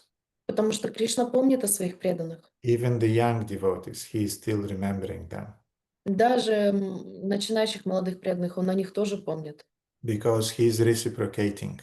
Потому что Он отвечает взаимностью. And in 1944, Srila Prabhupada is writing. И в 1944 Шрила Прабхупада пишет: Bhīṣmadeva, as a pure devotee of the Lord, entered the spiritual realm in one of the Vaikuntha planets, where the Lord in his eternal form of Parthasarathi predominates over the unconditioned living beings who are constantly engaged in the service of the Lord. Как чистый преданный Господа Бhīṣmadeva попал в духовное царство на одной из планет Вайкунтхи, где среди их необусловленных живых существ, постоянно занятых служением Господу, царит Господь в своей вечной форме Партхасарадхи. The love and affection which bind the Lord and devotee are exhibited in the case of Bhīṣmadeva. В отношениях Господа с Бhīṣmadevой проявились любовь и привязанность. Bhīṣmadeva never forgot the Lord and his transcendental feature as the Parthasarathi, and the Lord was present personally before Bhīṣmadeva while he was passing to the transcendental world, that is the highest perfection of life. Бhīṣmadeva всегда помнил Господа в его трансцендентном образе Партхасарадхи, а Господь лично находился перед Бhīṣmadevой, когда тот уходил в трансцендентный мир. Таково высшее совершенство жизни. So the Lord is taking responsibility for his devotees. Итак, Господь берет ответственность за своих преданных. And he is taking responsibility about his devotees, never mind their levels. И Он берет ответственность за своих преданных, невзирая на их уровень. Whatever good or bad is in his devotees, the Lord is taking the responsibility for those good things and for the bad things also. Несмотря на то, что преданные включают в себя как отрицательные, так и положительные качества, Господь берет их со всем этим вместе, берет за них ответственность. Vidyate Hridaya Grant, the Lord can cut the knot of Hridaya Grantha in the hearts of his devotees. Господь может разрубить уровень греха Хридая Грантха в сердце преданных. But sometimes he is not doing it immediately. Но иногда Он не сразу это делает. And we can think why this devotee still has this and that attachment or this and that bad quality. И мы можем подумать, почему у этого преданного есть такие-то привязанности или такие скверные черты характера. But Krishna has his own plan for each and every devotee. Но у Кришны есть свой план для каждого преданного. Maybe he wants to keep his devotee humble. Возможно, он хочет заставить своего преданного смиренным. Or maybe he is using some of his faults to arrange some of his special lilas. Или он хочет использовать его определенные недостатки для того, чтобы использовать их в определенных лилах. And that's exactly the case with Bhīṣmadeva. И именно такой был случай с Бhīṣmadevой. So you remember this moment when he got stunned just. Вы помните этот момент, когда он просто остолбенел? From the external point of view, it was Bhishma's fault. С внешней точки зрения, это была вина Бишмы. From the internal point of view, it was according to Krishna's plan. А с внутренней точки зрения, все происходило в соответствии с планом Кришны. Because Krishna had some long-term plans to be developed as a result of this weakness of Bhīṣmadeva. Потому что у Кришны были долгоидущие планы в отношении этого недостатка, которые кажутся постороннему наблюдателю виной Бишмы. So what I want to say is that, dear devotees, Что я хочу этим сказать, дорогие преданные? please don't dare to criticize devotees when we see them in a weak state of mind, when you see some faults in them. Пожалуйста, не смейте критиковать преданных, когда вы их видите в ослабленном состоянии ума или сознания. When you see some shortcomings in their characters. Когда вы видите их недостатки в их характере. Because everything that is happening in a devotee's life is under the Krishna's greater plan. Потому что все, что происходит у преданного в сознании Кришны, и находится под руководством более глобального плана Кришны. Mhm. And Srila Rupa Goswami is warning us in Upadishamrita. И Шрила Рупа Госвами предупреждает нас в Упадишамрите. And he's warning us in a nice way, in a positive way. Он предупреждает нас очень приятным образом, благосклонным. Devotees know this verse, 6. Преданные знают этот стих 6. Drishta svabhava janitar vapushascha doshair na prakritattvamiha bhakta janasya pashet gangabasam nakalu bibuddha pena pankair brahmadravatvam apagachhati nira dharmai. Being situated in his original Krishna conscious position, a pure devotee does not identify with the body. Находясь в своем изначальном положении сознания Кришны, чистый преданный не отождествляет себя с телом. Such a devotee should not be seen from a materialistic point of view.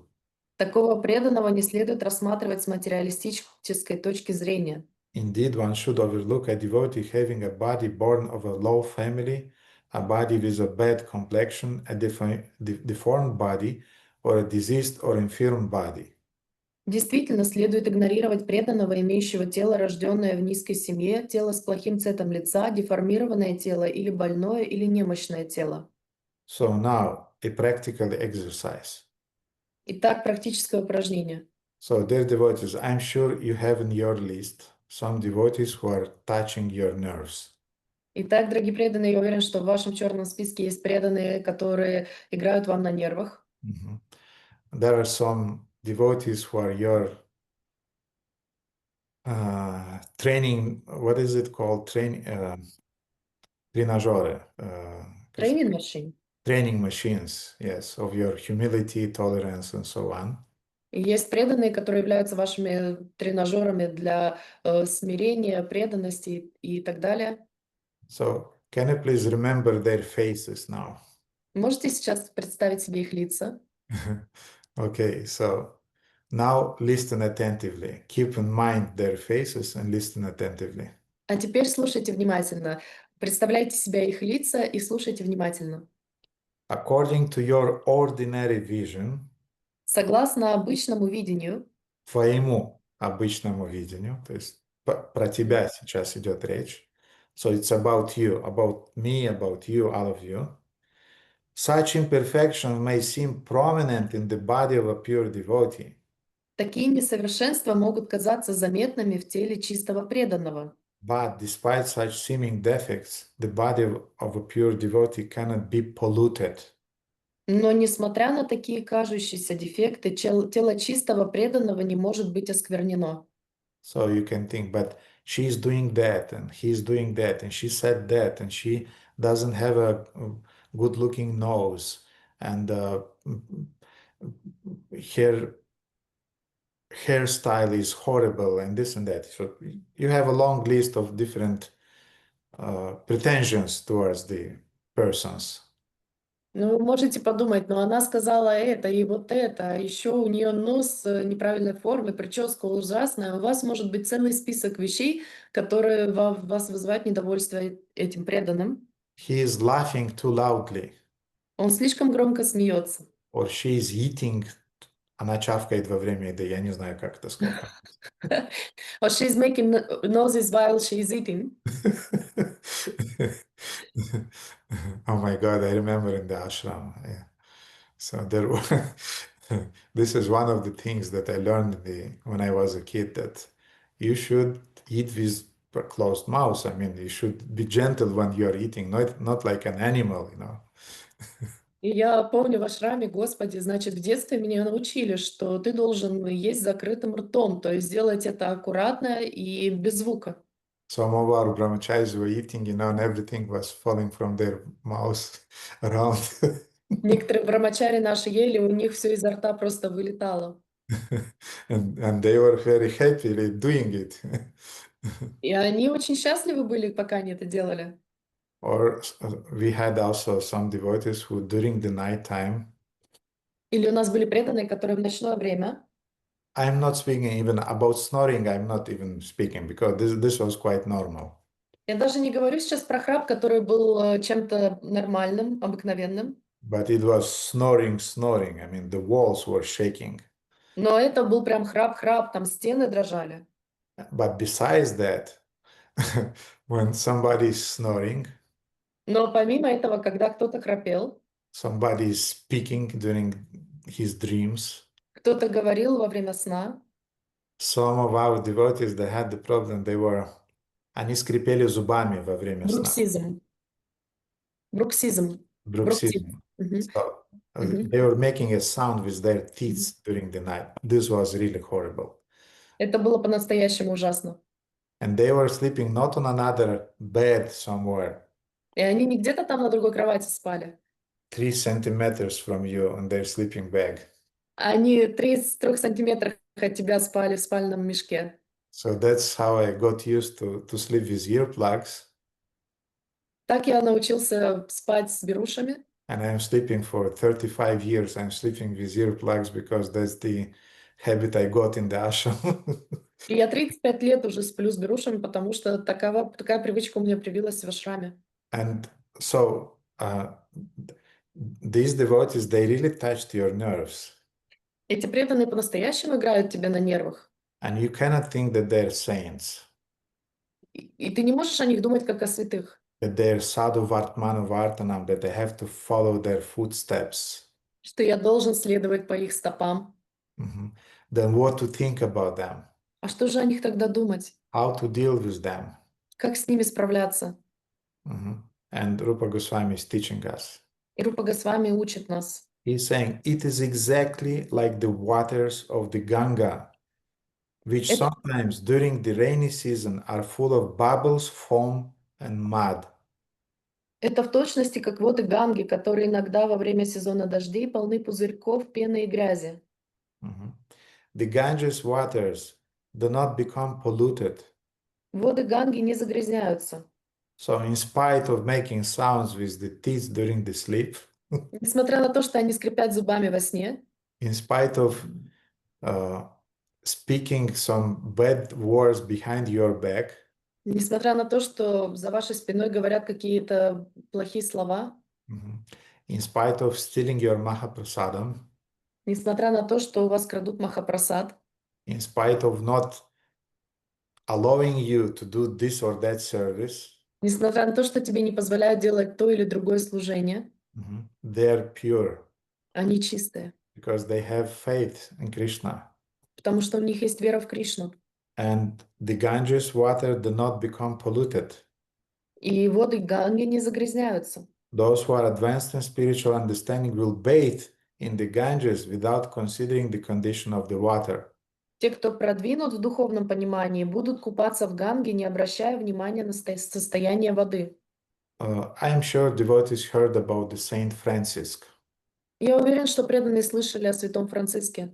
And Saint Francis, he had a habit. У него была привычка.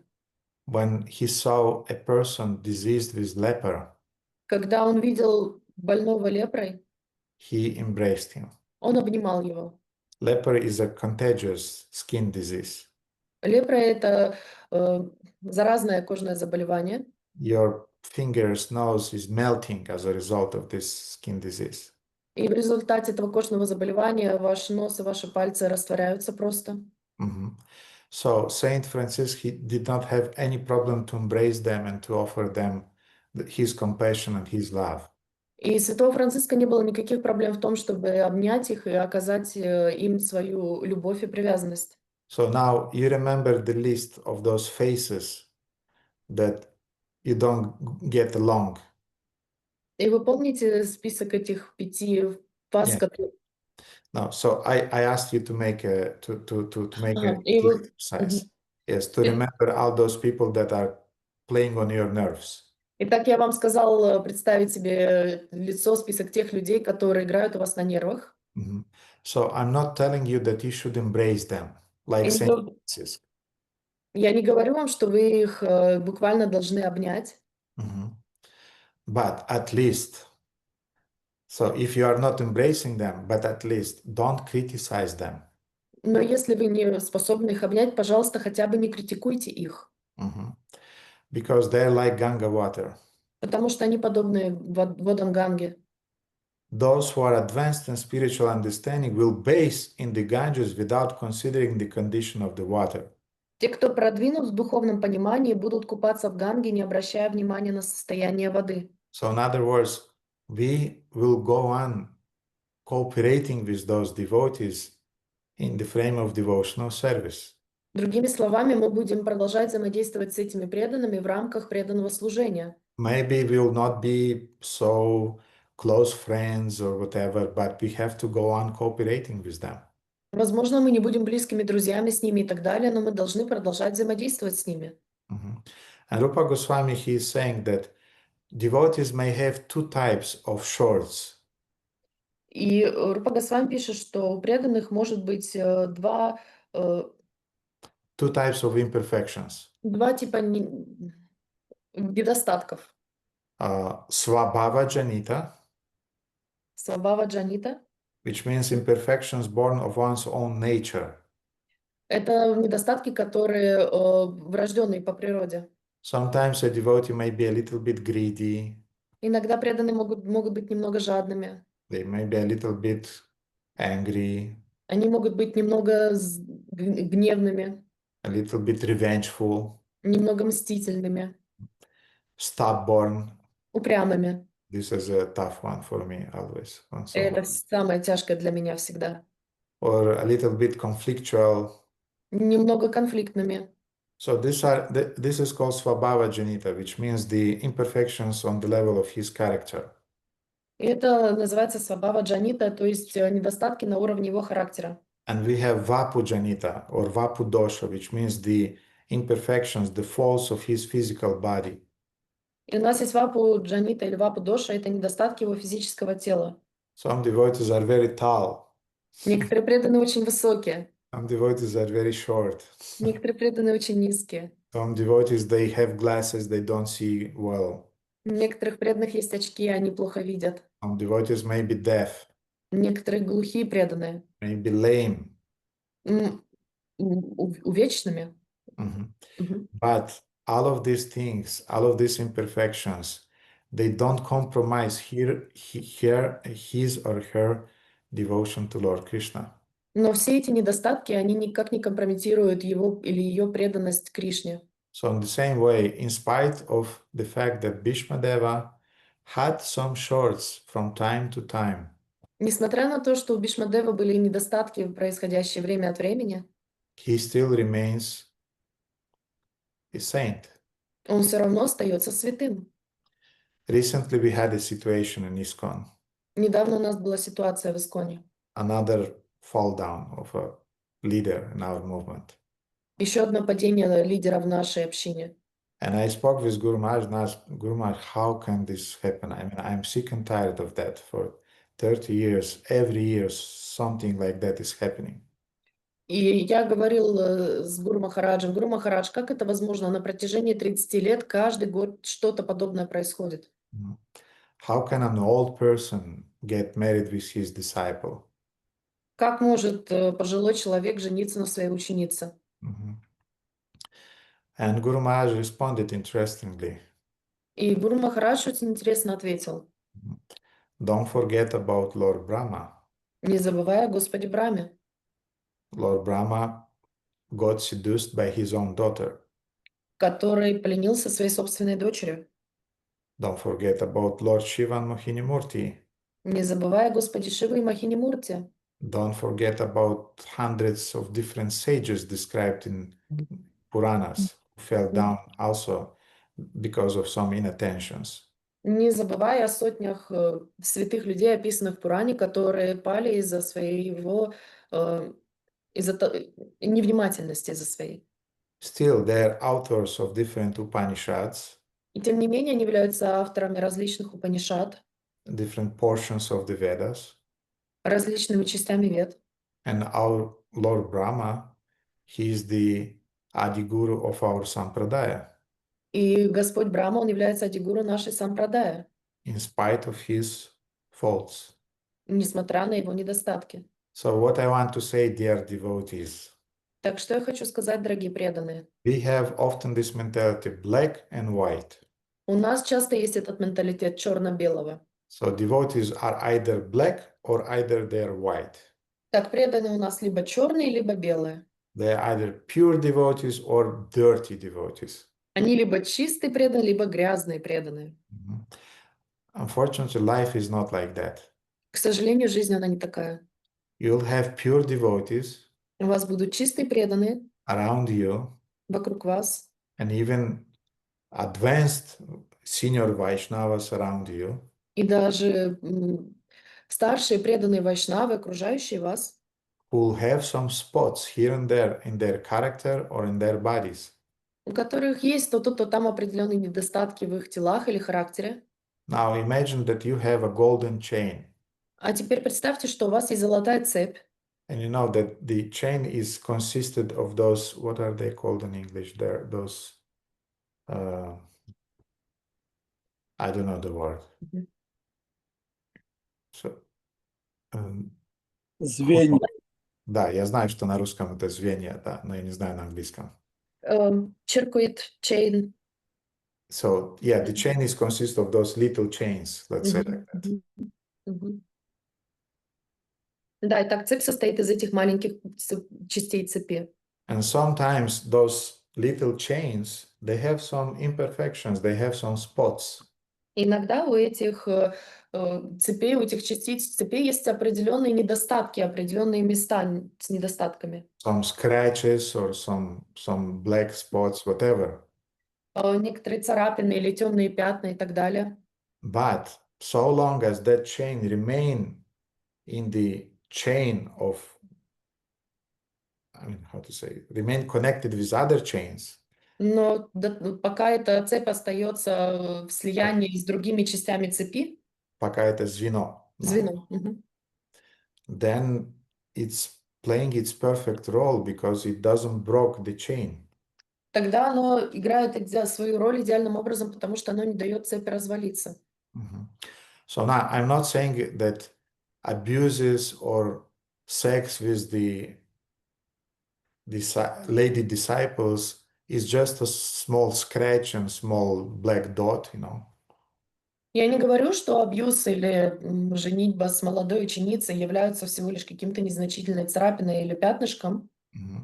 No, these are serious deviations, and you should, under the guidance of Vaishnavas, you should deal with that in a proper way. Нет, это очень серьезные недостатки, и вы должны с такими вайшнавами обращаться соответствующим образом. Под руководством Вайшнавов эти ситуации нужно решать правильным образом. But when devotees are scratching their teeth during the sleep, when they are eating loudly, laughing loudly, when they're nasty in their character, when they're not saying thank you for some service you do for them, Но когда преданные скрипят зубами ночью, когда они чавкают, когда они что-то говорят или критикуют, или не говорят спасибо за то служение, которое ты им оказываешь, you should be tolerant. вам нужно быть терпеливыми. And you should understand these scratches here and there on the chain is not so important. Вы должны понимать, что эти царапины то тут, то там на цепи, они не так важны. Because in the final end, this is a golden chain. Потому что, в конце концов, это золотая цепь. And the golden chain is valuable. И золотую цепь носить можно. So that's exactly how we should perceive Bhīṣmadeva. И именно так мы должны воспринимать Бhīṣmadevу. Or perceive Brahma and other characters described in Mahabharata and other Puranas when they have some difficulties. И также мы должны воспринимать Браму и других персонажей, описанных в Махабхарате, когда они проходят через какие-то трудности. And don't forget that their difficulties are orchestrated by the Lord Himself. И не забывайте, что эти трудности находятся под руководством или дирижированы самим Господом. And I want to tell the last story during today's class. Я вам хочу рассказать последнюю историю на сегодняшней лекции. In the light of the discussion that we have today. В свете того обсуждения, которое у нас было сегодня. So you remember that Sanatana Goswami, he got sick when he was traveling through the Jarikanda forest. Вы помните, что Санатана Госвами заболел, когда он путешествовал через лес? Jarikanda. He got some severe skin infection. Он заболел очень серьезной кожной инфекцией. Mhm. And as a result of that infection, he had some oozes and with liquids squeezing out of it. It was horrible. И в результате этой инфекции он был покрыт язвами, жидкостью, истекающей оттуда. Это было ужасно. And they were itching sores on all of his body. И его тело все зудело и болело. Mhm. And all the time when Lord Chaitanya saw Sanatana Goswami, he was running to Sanatana and was embracing Sanatana. И Господь Чайтанья, когда он видел Санатану, он подбежал к нему и обнял его. Mhm. Он делал это постоянно. He was doing constantly that. Every day when he saw Sanatana, he was embracing him. И каждый день он это делал. Когда он видел Санатану, он подбегал к нему и обнимал его. And Sanatana Goswami was trying to oppose that, and he forbade the Lord, please, my Lord, don't embrace me because your body get contaminated. The liquid from those oozes is going on your clothes, on your body. Please don't do it. И Санатана Госвами говорил Господу Чайтанью: пожалуйста, Господь, не делай этого, потому что жидкость из моих язв остается на твоей одежде, и она оскверняет твою одежду. And the Lord did not mind. All the day he continued just to embrace Sanatana Goswami. А Господу было все равно, он каждый день продолжал обнимать Санатана Госвами. And at some point, Sanatana Goswami decided that I should go back to Vrindavan. And I mean, I cannot stand it anymore. И в один день Санатана Госвами решил, что надо возвращаться во Вриндаван, я больше не могу это выдерживать. And he asked the advice of Jagadananda Pandita, one of the associates of Lord Chaitanya. И он спросил благословения Джагадананда Пандита, одного из спутников Господа Чайтаньи. And Jagadananda Pandita said, yes, this is a good solution to that problem. Anyway, you received the instruction to go and restore the temples in Vrindavana, so seems to be it's the time now. И Джагадананда Пандит, он сказал, что да, это хорошее решение, потому что ты все равно получил наставление восстанавливать храмы во Вриндаване, это будет хорошо. So when Sanatana Goswami told Lord Chaitanya that he is leaving for Vrindavana, И когда Санатана Госвами сказал Господу Чайтанье, что он покидает его, чтобы поехать в Вриндаван, Lord Chaitanya got angry on Jagadananda Pandit. Господь Чайтанья разозлился на Джагадананда Пандита. And he began to chastise Jagadananda Pandit. И он начал ругать Джагадананда Пандита. Hey, Jaga. Эй, Джага, You are just a newborn boy in comparison with Sanatana Goswami. ты новорожденный младенец по сравнению с Санатаной Госвами. But you are so proud that you consider that you can advise your guru Sanatana Goswami. Но ты настолько возгордился, что считаешь возможным советовать своему гуру Санатана Госвами. How dare you to advise your spiritual master? Как смеешь ты давать наставления своему духовному учителю? So it's very interesting that Lord Chaitanya, he had a kind of like, he wanted devotees to follow a certain hierarchy and to follow a certain etiquette in dealings with other Vaishnavas. Интересно, как Господь Чайтанья хотел, чтобы преданные соблюдали определенную иерархию и соблюдали этикет во взаимоотношениях с другими вайшнавами.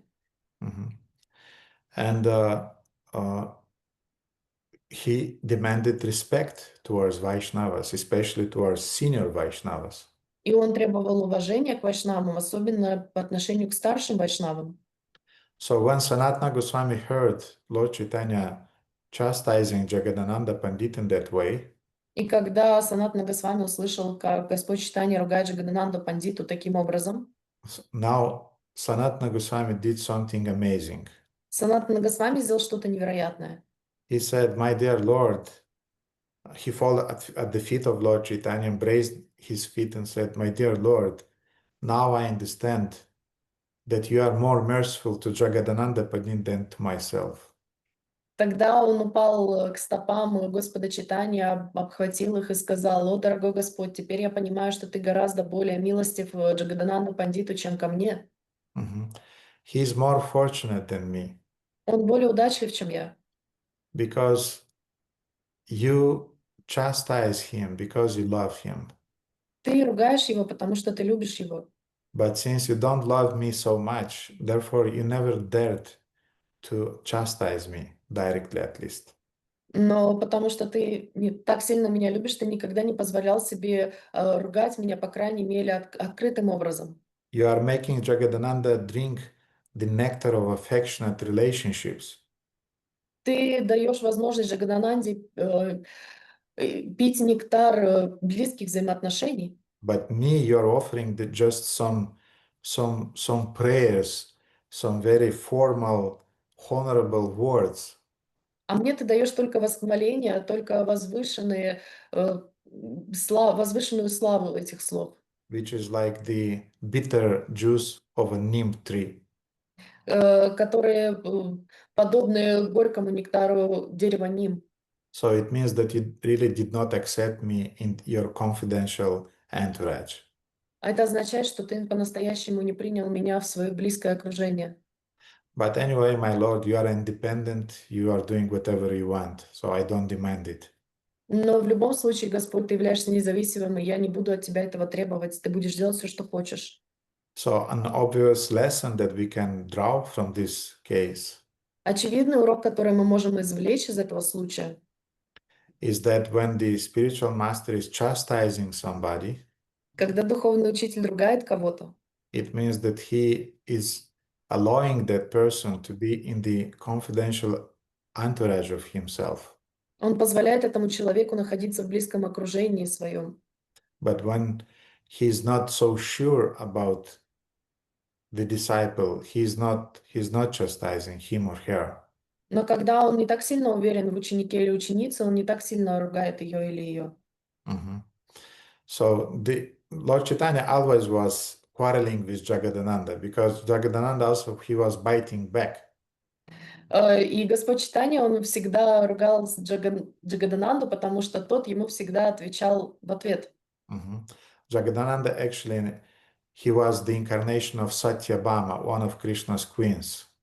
Джагадананда, он был на самом деле воплощением Сатьябамы, одной из королев Кришны. And Satyabhama is very hot by her nature. А Сатьябама, она очень горяча по своему темпераменту. And there are many pastimes that happened between Lord Chaitanya and Jagadananda when once Jagadananda brought some oil, sandal oil, he brought it to Lord Chaitanya. И было очень много прошлых игр у Господа Чайтаньи и Джагадананды, в котором в одном из них однажды Джагадананда принес горячее сандаловое масло к Господу. And Lord Chaitanya said, I don't use sandal oil because I am a sannyasi. So. И Господь Чайтанья сказал: я не использую сандаловое масло, потому что я саньяси. So this valuable oil can be used for massaging, can be used for the hairs, can be used to cool the body when in the summer is very hot. И это ценное масло может использоваться для кожи, для волос, для того, чтобы охладить себя во время жаркой погоды. And he brought a whole pot, which is, was very valuable, whole pot of natural oil. И он принес с собой целый горшок очень ценного этого сандалового масла. So when Lord Chaitanya rejected that gift, И когда Господь Чайтанья отказался от этого подарка, Jagadananda just took that pot Джагадананда просто взял этот горшок, and he smashed it right in the front of Lord Chaitanya. и он разбил его прямо перед Господом Чайтаньей. He went to his room, Ушел в свою комнату, went to his bed, closed the door, and for a week he just stayed in his bed and did not want to interact with anybody. он лег на кровать, закрыл свою дверь в свою комнату и целую неделю просто лежал и не хотел ни с кем даже разговаривать. And then Lord Chaitanya, after 1 week, И через неделю Господь Чайтанья he came to his door пришел к его двери and said, Jaga, I'm going to make a bath in the ocean. And on my way back, I want to eat something. Please cook something for me. Джага, я иду принять омовение в океане, и после того, как я буду возвращаться, я бы хотел что-то покушать, не мог бы ты приготовить мне еду? And when Jagadananda heard that Lord Chaitanya is entrusting him some service, he immediately jumped up, he made a bath and he started cooking. И Джагадананда, когда он услышал, что Господь веряет ему служение, он немедленно подскочил, умылся, оделся и начал готовить. And when Lord Chaitanya honored that prasadam cooked by Jagadananda, he said that this is the best food, the food cooked by an angry cook. И когда Господь Чайтанья отведал эту еду, приготовленную Джагаданандой, он сказал, что это лучшая еда, еда, приготовленная разъяренным поваром. So here Lord Chaitanya, Sanatana Goswami is telling Lord Chaitanya that you really love him, therefore you are chastising him, but you don't chastise me, it means you don't trust me. И здесь Санатана Госвами говорит Господу Чайтанье, что ты ругаешь Джагадананду, потому что ты его любишь, а меня ты открыто не ругаешь. And Lord Chaitanya replied, И Господь Чайтанья ответил, he said that, my dear Sanatana, please do not think that Jagadananda is more dear to me than you. пожалуйста, Саната, не думай, что Джагадананда более близок мне и дорог мне, чем ты. And now, dear, especially young devotees, please be attentive. А теперь, дорогие преданные, особенно молодые начинающие преданные, будьте внимательны. I also was young, Я тоже был молодым. and I also was, backbiting, И я тоже кусал руку в ответ, огрызался. and was rebellious and so on. Бунтарем был и так далее. Lord Chaitanya is saying, however, I cannot tolerate transgressions of the standards of the etiquette. И Господь Чайтанья сказал, но тем не менее я не могу терпеть недооценивание вайшнавского этикета. Нарушение вайшнавского. Нарушение. So it means that he is a senior devotee. Итак, он является старшим преданным. You are a junior devotee. Ты младший преданный. Even if you don't like something, you have to follow the etiquette. You have to remain respectful. Даже если тебе что-то не нравится, ты должен следовать этикету, оставаться уважительным. Don't respond harshly. Не отвечай грубо. Don't be nasty. Не будь непослушным. You have to be gentle. Ты должен быть мягким. This humility and gentleness will invoke that devotee's sympathy and mercy upon you. Это смирение и покорность вызовет привязанность и милость тех преданных, с которыми ты общаешься. Sympathy. Симпатию. So, Lord Chaitanya then said, I offer you praise not because I think that you, as being outside of my intimate relationship with me, Я восхваляю тебя не потому, что ты находишься вне круга моего близкого общения, but because I really admire your transcendental qualities. потому что я по-настоящему восхищаюсь твоими трансцендентными качествами.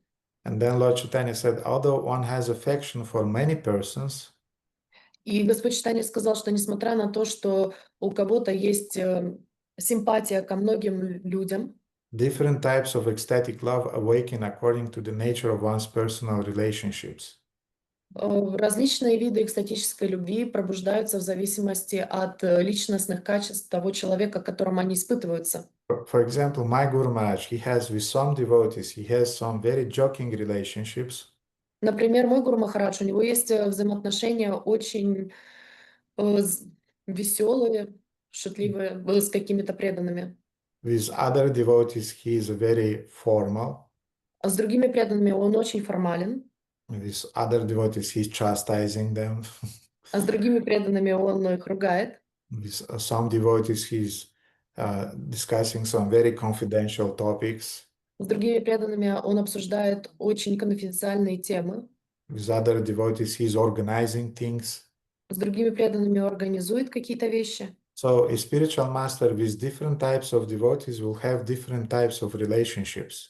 Так, духовный учитель с различными преданными, у него будут различные взаимоотношения. And sometimes we can become jealous.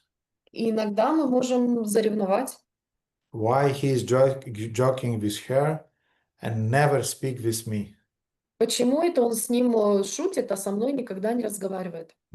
I want to say when my Guru Maharaj is trying to joke with me, usually I become stunned. I mean I cannot crack a joke in response.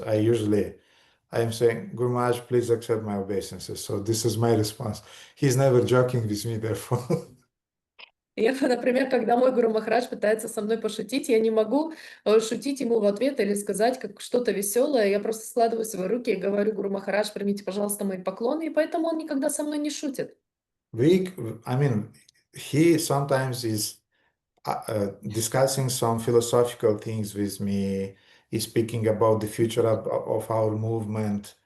Is telling me some confidential things from his relationship with his god brothers, but never joking. It's not my, it's not my, I cannot joke with him. He's my Gurudev. So that's our rasa. He knows that. Therefore, sometimes he's writing me and putting some smiles, and usually I'm responding like that in response. И иногда он обсуждает со мной какие-то философские темы, очень конфиденциальные, будущее нашего движения, или рассказывает мне о своих взаимоотношениях очень близких со своими духовными братьями. Но он никогда со мной не шутит, потому что я не могу, это не мое. Он для меня является моим духовным учителем, и он знает, что это наша с ним раса. И даже когда он пишет мне сообщение, он ставит смайлик, я ему отвечаю такими сложенными руками. So this is my rasa. My god brothers have different other rasas with him. Это моя раса, мои духовные братья, у них есть своя раса с ним. And he is able to reciprocate according to the rasa of his disciples. И он способен отвечать в соответствии с расой своих учеников. So Lord Chaitanya is telling to Sanatana И Господь Чайтанья говорит Санатане, that although one has affection for many persons, different types of ecstatic love awaken according to the natures of one's personal relationships.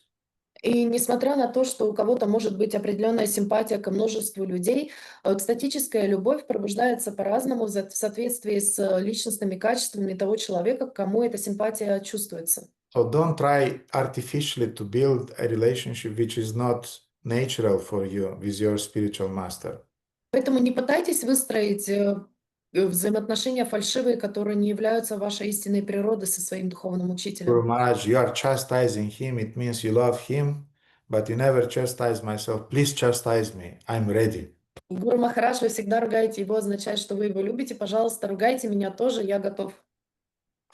I want to say, I heard many times devotees, disciples saying that, Gurudev, please be sure, if you'll chastise me, I'll endure it, don't worry. Я много раз слышала от преданных: пожалуйста, Гурудев, ругайте меня. Если вы меня будете ругать, я способен это вынести, не переживайте. And in the beginning, being Even- naive, I thought, wow, they really surrendered, so I can chastise them. И в самом начале, будучи наивным, я действительно думал, что они в состоянии выдержать эту ругань. And when I saw what a mess in what a mess I got with that, then I understood, no. I mean, I should feel it myself. One thing is what you are saying, other thing is what I feel.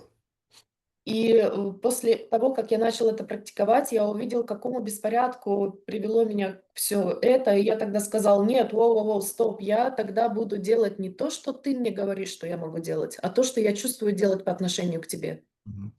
So, for example, I have disciples with whom I'm saying "ты", you. I mean, in English, it's difficult to explain, but it's Unformal. a familiar you. С некоторыми учениками я обращаюсь на «ты» в неформальном виде. With other disciples, I'm saying you with a very respectful you. То есть вы. А с другими учениками я обращаюсь на «вы» в очень уважительном тоне. Again, different persons, different relationships.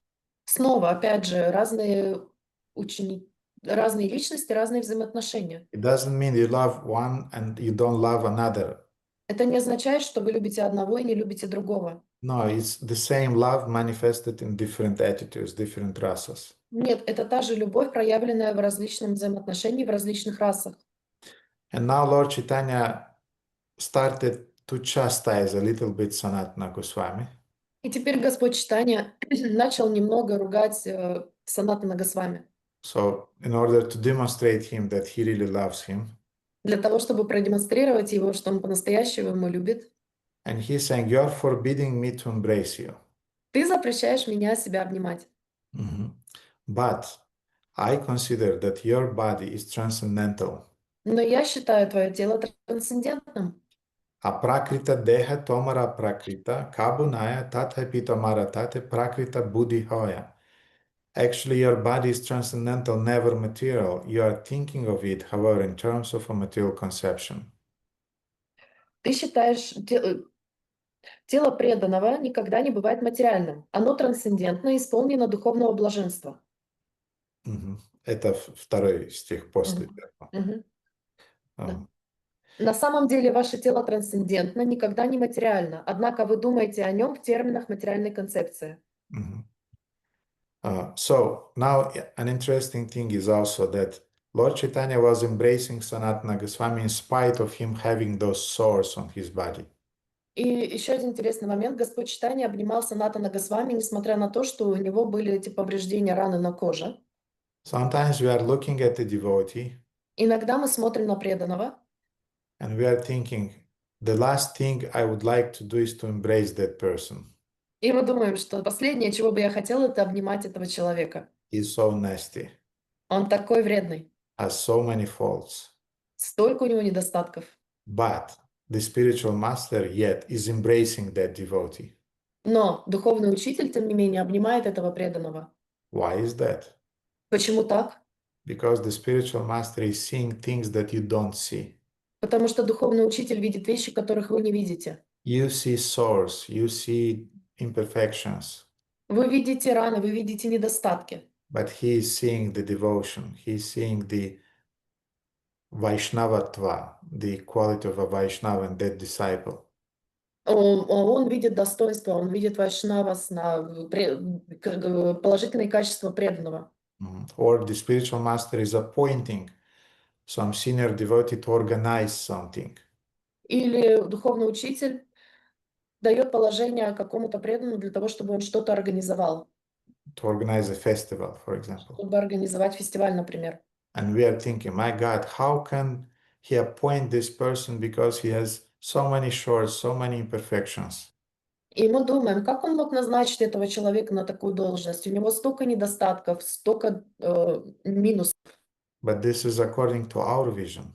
Но это в соответствии с нашим видением. It means that you consider that your vision is more important than the vision of your spiritual master who is appointing some persons in a certain position. И это означает только то, что ты ставишь свое мнение превыше мнения духовного учителя, который назначил определенного преданного на определенное положение. So these are a few lessons that we can draw from this encounter of Lord Chaitanya and Sanatana Goswami.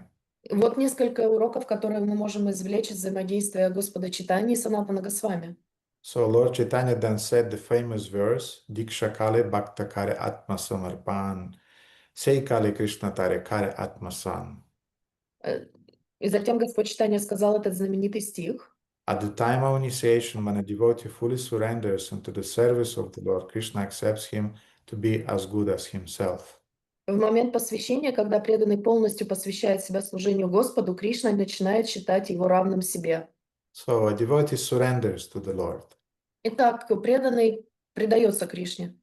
But meanwhile, in the course of deepening his or her surrender, there are some faults. Но в то время, когда он проходит через этот процесс предания, у него есть некоторые недостатки. And the spiritual master already is embracing the disciple, seeing that surrender. И духовный учитель обнимает этого преданного, видя эти недостатки. He doesn't care about those sores. It's not important. Он не беспокоится об этих недостатках, ранах, ему это не важно. But you, being envious, you see the sores. You see all of those imperfections. Но ты, будучи завистливым, ты видишь только эти раны, только эти недостатки. And you start criticizing your spiritual master and doubting his decision. Why he's the organizer, why she's in that position, why he's embracing him and not embracing me, and so on. И тогда ты начинаешь сомневаться в своем духовном учителе. Почему он поставил того или иного преданного на это положение, позволил ему организовывать что-то, почему он обнимает или шутит с ним, а не со мной и так далее. So Lord Chaitanya in the end told Sanatana that, Sanatana, don't listen to Jagannananda. I want you to remain for 1 year more here in Jagannath Puri. After that, you'll go to Vrindavana. И тогда Господь Чайтанья сказал Санатану Госвами: не слушай Джагадананду, ты остаешься еще 1 год здесь, в Джаганнат-Пури, а потом ты отправишься во Вриндаван. And Lord Chaitanya embraced Sanatana Goswami, И Господь Чайтанья обнял Санатану Госвами, and all of his body immediately got healed. и все его тело немедленно исцелилось. And like nothing special happened, Lord Chaitanya just turned and went away. И как будто ничего особого не произошло, Господь Чайтанья просто повернулся и ушел. So in that way, Lord Chaitanya practically demonstrated that he doesn't care about some shortcomings, external faults that we are seeing, but he is not caring about them. И таким образом Господь Чайтанья показал нам, что Он не беспокоится о каких-то недостатках нашего тела, внешних, и что Он беспокоится о другом. And I want to say something important now. И я вам хочу сказать сейчас что-то очень важное. If we will not get rid of this tendency to be jealous towards other disciples of the spiritual master, И to be critical towards devotees in general, если я вам хочу сказать, что если мы не избавимся от этого ревнивого, завистливого отношения по отношению к другим ученикам своего духовного учителя, и по отношению и продолжим быть критичными по отношению к преданным в целом, then we'll have a difficult time living in the spiritual world. тогда у нас будет трудности с пребыванием в духовном мире. Because I remember one of Srila Prabhupada's god brothers by the name Bhakti Rakshak Dev Goswami Maharaj, he once explained. Я помню, как однажды один из духовных братьев Шрила Прабхупады по имени Bhakti Rakshak Dev Goswami Maharaj, он объяснял. He said that in an ordinary sense, from the external perception, we can perceive that the gopis are also sinners. Мы можем представлять себе обыкновенным взглядом, с внешней точки зрения, что гопи также являются старшими. Sinners. Грешниками. Грешниками. Yes. If you maintain a materialistic conception, you can say they're prostitutes. Да, с материалистической точки зрения вы можете сказать, что они являются блудницами. Now, you can imagine, you are going to the spiritual world, you are seeing some gopi, you prostitute. Представьте, что вы отправляетесь в духовный мир, видите гопи и говорите: блудница такая. Why? Because you have this materialistic vision. Почему? Потому что у вас материалистическое видение. But the gopis are occupying the highest position of devotion and of surrender in the eyes of Krishna and in the eyes of other pure devotees in the whole universe. Но гопи занимают высшую степень преданного служения и любви в глазах Кришны и в глазах других преданных по всей Вселенной. They're totally surrendered, not just with the mind, with the words, they're with total, their bodies, everything is surrendered 100% in the service of Krishna. Их ум, их чувства, все их тело полностью предано в служении Кришне. So in the same way, we can see some imperfections in Garuda, because Garuda is not vegetarian, he's eating snakes. То же самое мы можем видеть недостаток в Гаруде, потому что он не является вегетарианцем, он ест змей. We can see the behavior of Hanuman and consider he's not gentle, he's he's behaving like a monkey. И мы можем посмотреть на Ханумана и понять, что его поведение не является довольно приличным, мягким. Он обезьяна, по сути. So, if we are not learning these things in the relationship with our God brothers, our spiritual master, if you don't do this homework here, we'll have a problem there. И если мы не выучим эти уроки здесь, в отношениях со своими духовными братьями и сестрами, нашим духовным учителем здесь, то у нас дальше возникнут в духовном мире проблемы определенные. So this teaching, this story about Bhīṣmadeva is teaching us exactly that thing. И эта история с Бhīṣmadevой учит нас именно этому. That in spite of his external, some of his mistakes that Bhīṣmadeva did, И несмотря на внешние ошибки, которые совершил Бhīṣmadeva, he was a perfect soul, a perfect disciple, a perfect devotee. он был идеальной душой, идеально преданным, идеальным учеником. And by contemplating Bhīṣmadeva's life, И созерцая жизнь Бhīṣmadevы, we can cultivate the understanding that behind everything is a greater plan of Krishna. что за всем находится высший план Кришны. And even during the challenging situations, we have to remain faithful to that plan of Krishna. И даже в трудные времена мы должны оставаться верными, что это высший план Кришны. And we have to learn to balance our mundane duties with our spiritual duties, exactly as Bhīṣmadeva did. И мы должны научиться балансировать наши мирские дела и нашу духовную жизнь точно так же, как это делал Бhīṣmadeva. And we have to develop the integrity, the character of a devotee, И мы sticking to his values and to his vows. И мы должны оставаться целостными в своем характере и в своей духовной жизни, точно так же, как это делал Бhīṣmadeva. And in the final end, Bhīṣmadeva is pointing out with all of his life that all of his aspirations were directed only to Krishna.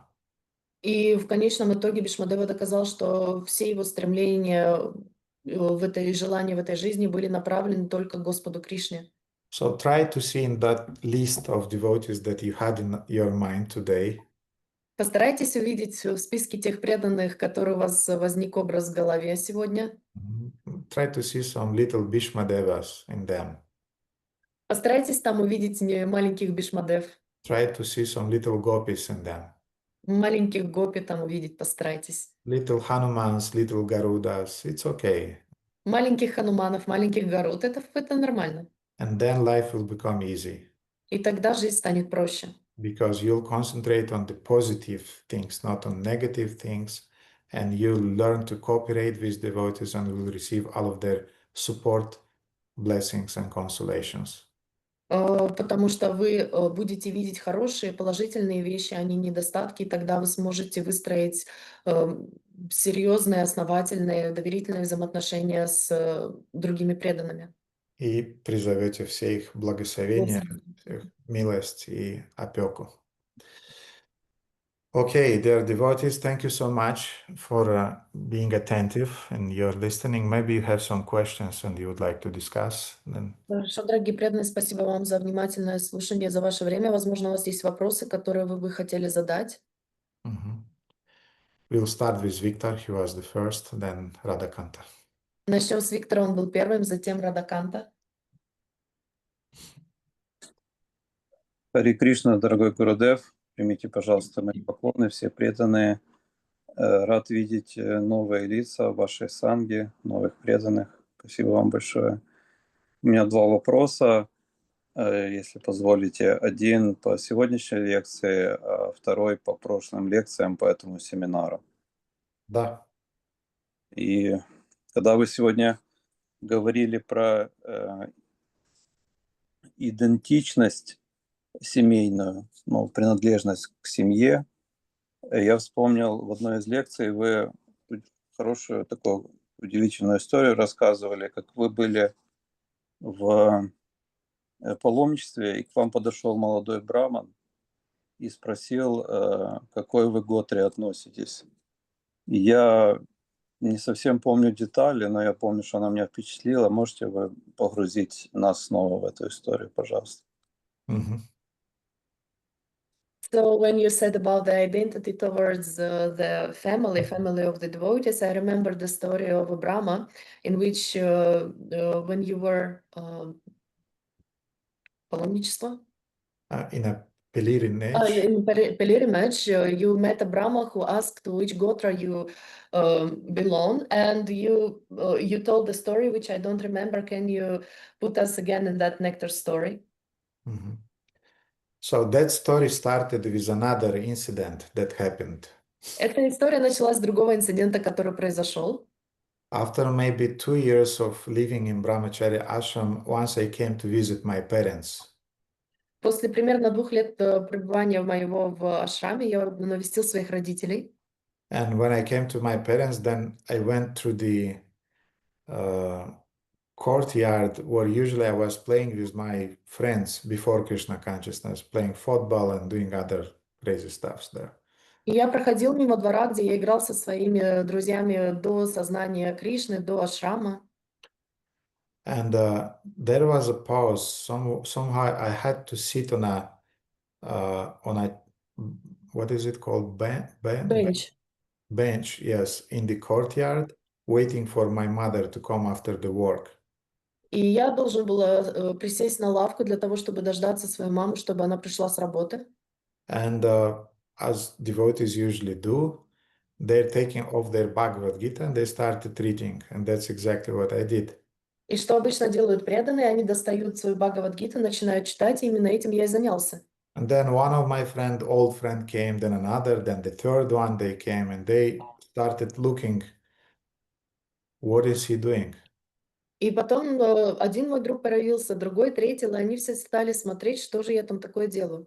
Hey, what are you reading? We didn't saw you for a few years. What are you doing?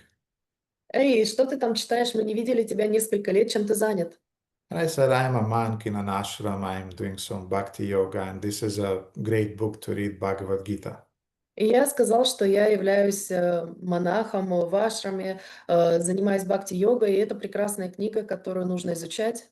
And one of the guys said, this is about God? И один из друзей сказал, это книга о Боге? And I said, yes.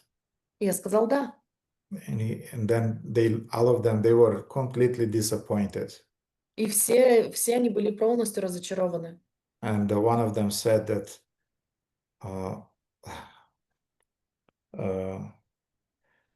I'll say in Russian, Krishna Kanta, you'll help me.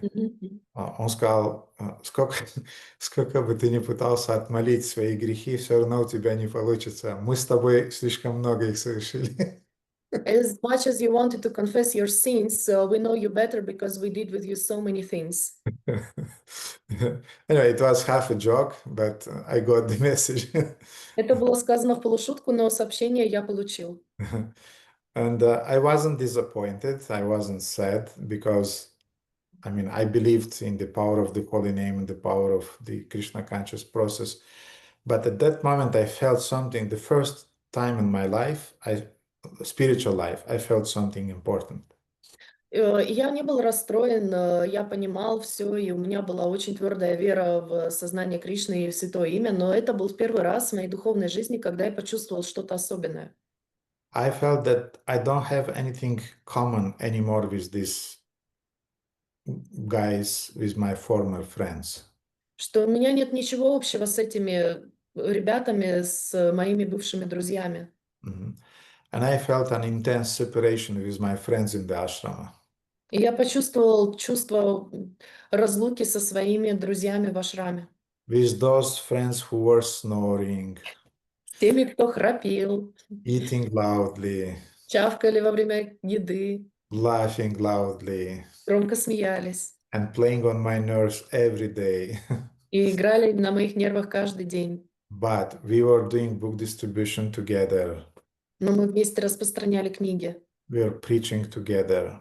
мы вместе проповедовали. We endured a lot of austerities to push Prabhupada's movement in Moldova together. Мы много совершили аскез для того, чтобы продвинуть движение Шрилы Прабхупады в Молдове. We were beaten together on the streets. We were spitted on the face on the streets during the Harinams. Many things happened. Нас избивали на улицах, плевались нас во время Харинам. Очень много вещей произошло. Once they took an interview from me Однажды они интервью у меня взяли. right in the ashram. Прямо в ашраме. And the interviewer was so nice, and he was asking different questions that, so you were an artist and now you are living here, and who are your parents and what are you doing during the day? And I was innocently telling that we are doing 16 rounds of japa and we are eating only Krishna prasadam, following the principles, no illicit sex, including. И интервьюер была очень милой, спрашивала, а что вы здесь делаете? А вы были раньше художником, а теперь вы здесь живете. А кем были ваши родители? А что вы здесь делаете? Я объяснял, чем мы занимаемся, что мы воспеваем 16 кругов, что мы исследуем определенным регулирующим принципам, включая отсутствие незаконного секса. And then after 1 week, I was on the street distributing books. И потом через неделю я был на улице, распространял книги. And I saw some young people who were looking at me and showing, this is him, this is him. И я видел, как несколько молодых людей показывали на меня пальцем и говорили, это он, это он. Then after some time, other young people saying, yes, this is him, this is him. И через какое-то время другие присоединялись и говорили, да, это он, это он. And then when I came back after the book distribution, the temple president told me, I have a cassette and we have to watch it. И когда я вернулся, президент храма сказал, у меня есть видеозапись, кассета, мы должны ее посмотреть. And there was this TV show that was shot by the guy interviewer in our ashrama. И это было телевизионное шоу, которое снималось у нас в ашраме с этим телеведущим. On the first national channel. На Первом национальном канале. In Moldova, which was showed in the prime time. Которая в Молдове крутилась в час пик. Mm-hmm. And the name of this show was The Man from the Sect. И название шоу было «Человек из секты». And this guy, he completely turned everything upside down, you know. So everything I said, he just interpreted it like reporters usually do. И все, что я сказала, этот репортер просто перевернул с ног на голову. Ну, вы знаете, как обычно репортеры это делают. That he's a dropout of the university. Что он бросил университет. That he is rejecting his friends and family. Что он отрекся от своей семьи, от своих друзей. He's brainwashed. Что ему мозги промыли. He's eating some strange diet. Сидит на какой-то непонятной диете. He's doing some strange meditation the whole days and instead of enjoying these girls and enjoying the life. И он делает очень много странных вещей, странных медитаций, вместо того, чтобы наслаждаться жизнью, наслаждаться девочками и так далее. So a few months after that, still on the streets, people were showing with their fingers on me. И через несколько месяцев после этого люди все равно показывали пальцем на меня. And I was thanking God. Somehow my mother did not see that show.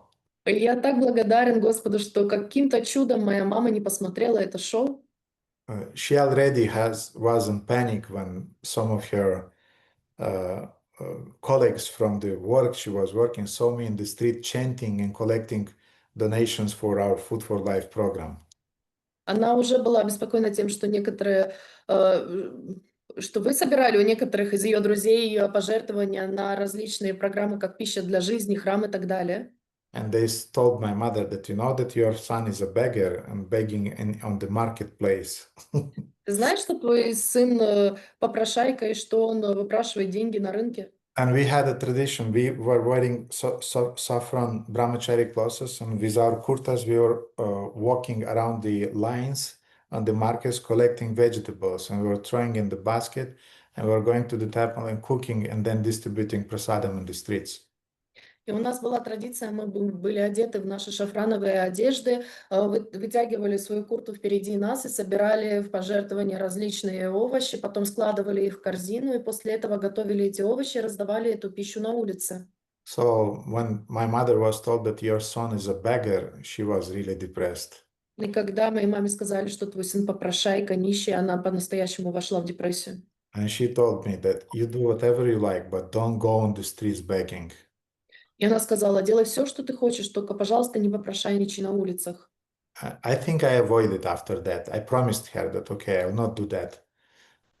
Я думаю, что после этого я старался этого избегать. Я пообещала ей, что я не буду этого делать. I did that only in Romania, not in Moldova. Я делала это только в Румынии, не в Молдове. And by the way, those of you who are living in Bucharest, I was doing it here in the marketplace in Obor, which is maybe 10 minutes from us. И, кстати, те из вас, кто живут в Бухаресте, я это делала на рынке Обор, который находится в 10 минутах от нас. We are singing Harinams also here on the Piazza Obor, on the same marketplace. Мы на рынке Обор также делали харинамы, пели там. And after 30 years, I'm living here nearby. И спустя 30 лет я живу здесь неподалеку. So anyway, what I want to say is that when these things happened, I started to detach myself from the former friends, colleagues, from the society, and I understood I have a family. I have a spiritual family now. I have my spiritual master. I И belong. когда это все начало происходить, я по-настоящему понял, что я отрекся, отсепарировался от всей своей прошлой жизни, от общества, от родных, друзей, которые меня окружали, понял, что у меня есть семья, которая настоящая, это семья преданных. I belong to that tribe. Я принадлежу к этому племени. Mhm. And then later, I heard some lectures of one of Srila Prabhupada's disciples in India, who was explaining how now this can be explained in the Vedic terms, your belonging to a Sangha, to a disciplic succession. И потом я услышал в Индии лекцию одного из учеников Шрилы Прабхупады, как это может быть объяснено с точки зрения вед, твоя принадлежность к определенной санге. That the philosophy of our sampradaya is called Achintya Beda Beda Tattva. Что философия нашей сампрадаи называется Achintya Beda Beda Tattva, and that the disciplic succession to which we belong и это ученическая линия, к которой мы принадлежим. technically is called Achyuta Gotra. Технически называется Ачута Готра. So this is a spiritual dynasty connected with Achyuta, with Krishna himself. Это духовная преемственность, которая связана напрямую с Кришной. Mhm. The mantra of our sampradaya is Hare Krishna mantra. Мантра нашей сампрадаи Харе Кришна мантра. Ishta devatas of our sampradaya is Shri Krishna. Иштадевата нашей сампрадаи Шри Кришна. The Adi Guru of our sampradaya is Lord Brahma. Адигуру нашей сампрадаи Господь Брахма. And other things that are important to know when you are in India. И другие вещи, которые нужно знать, когда вы находитесь в Индии. Because when somebody is seeing you with tilak, with kantima, they're asking, which parivar do you belong to? И когда они видят вас с тилаком и с канхималами, они спрашивают, к какому паривару вы относитесь. What is your philosophy? Какова ваша философия? Who is the Adi Guru of your sampradaya? What is your mantra? Кто дигуру вашей сампрадаи? Какая у вас мантра? What is your gotra? Какая у вас готра? So therefore, one day in Jagannath Puri, I was doing a base in the Indian Ocean, Однажды в Джаганатпуре я принимала вамение в океане, and I had my Brahmana thread. и у меня был браманический шнур. And one boy who was maybe 7 or 8 years, 12 years, I don't remember exactly, he came to me, approached me. И один мальчик 7-8 лет ко мне приблизился. And he was looking a kind of was very, he had a little bit of arrogance in him. И он смотрел на меня так немного свысока, у него было немного такой надменности. And he became curious and approached me and started to talk. И ему было любопытно, он приблизился ко мне и начал говорить. He said, so you have an upavita? И он сказал, так у тебя есть упавита? I said, yes, yagya upavita. И я сказал, да, ягья упавита. He said, okay. Then he said, what parampara do you belong to? Он сказал, хорошо, к какой парампаре ты относишься? I said, Brahma Madhava Gaudiya Sampradaya. Рада Мадава Гаудия Сампрадая. He said, okay. He said, what gotra you belong to? А к какой готре ты относишься? I said, Achyuta Gotra. Я сказала, Ачута Готра. And he immediately changed his attitude. He was a kind of, oh, Achyuta Gotra, very nice. И он немедленно поменялся в своем отношении. О, Ачута Готра, очень мило. I felt included at that time. Я почувствовал себя вовлеченным, принятым. I felt accepted. Принятым в это общество. And that was the last drop of my identification with my spiritual family. Это была последняя капля моей идентификации с духовной семьей. That I wasn't accepted only by my spiritual master, only by my friend devotees, Что я был принят не только своим духовным учителем, своими братьями, духовными сестрами, but I was accepted also by the other groups, other parivars, classical brahmanas in Jagannath Puri. но я был также принят другими группами, другими париварами, браманами в Джаганнатпуре. Therefore, later I realized another important thing, Поэтому позже я понял еще одну очень важную вещь, that I should not treat the Sangha of devotees as a society, что я не должен обращаться с сангой преданных как с обществом, as an organization. как с организацией. We have that side too. We are a spiritual organization. У нас также есть эта часть. Мы являемся духовной организацией. But if I deal with devotees as the members of some or kind of organization, Но если я буду обращаться с преданными как с частями какой-то организации, then things becomes very superficial and very materialistic. тогда вещи станут очень поверхностными и очень материалистичными. Because you can come to an organization and you can leave the organization. Потому что ты можешь прийти в организацию, ты можешь покинуть ее. But if you identify the community of devotees as your spiritual family, Но если ты определяешь общество преданных как свою духовную семью, then never mind what happens in that family, тогда не важно, что произойдет в этой семье, you belong to it. ты принадлежишь к ней. So sometimes you can quarrel with your parents, Поэтому иногда ты можешь ругаться со своими родителями, you can go to your neighbor, you can eat there, ты можешь пойти к соседу и там покушать, you can stay one night maybe or 2 nights there, ты можешь там 1 или 2 ночи провести, but then you go back to your family because it's your family. но потом ты возвращаешься к своей семье, потому что это твоя семья. So in the same way, yeah, many things happened. I felt some abuses and I saw everything in our movement.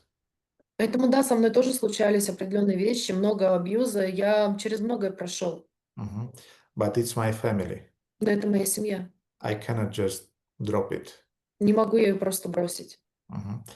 So this is the lesson behind this description I gave to you, and this is my understanding. And in that light, I was telling this story with the Achyuta Gotra. И именно это то, что я хотела подчеркнуть через свою историю, и в этом отношении я говорила об Ачюте Гротре. Мгм. Что-то еще, Виктор, по этому поводу? И если конкретно по этому поводу, то тоже вспомнил историю, когда вы рассказывали, когда молодая преданная в Бухаресте, у нее случился переломный момент, когда она защищала организацию, семью, там был какой-то разговор, и она вступилась там за кого-то, я тоже так смутно помню. Вот. А, мгм. У неё, ну, в общем, я могу перейти ко второму вопросу. Да, я могу это рассказать тоже, если А. нет, не скучно, не знаю. And another story is about Samataji who was protected in Romania, fighting for the family, for the organization. I don't remember the details. I don't remember exactly, but I remember another story like that. Я не помню точно, но я помню другую историю, похожую на эту. Once I was shown a video shooting Однажды мне показали видео from a Ratha Yatra in the 93 or 94 с Радха-ятры в 93-м или 94-м году in the center of Kishinev, Moldova.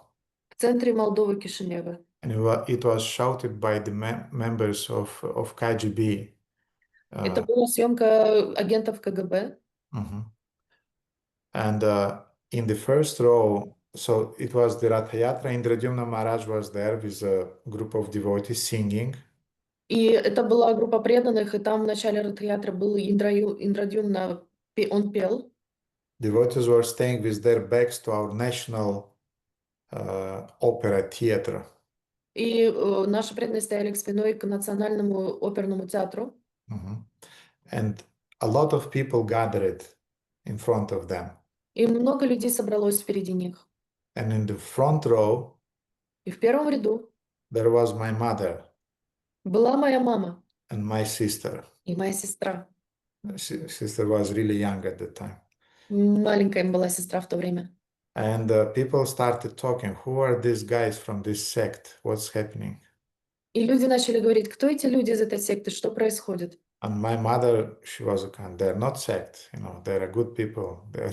И моя мама была такая, нет, это не секта, они хорошие люди. They're doing a lot of welfare activities, feeding poor people, so... Они делают много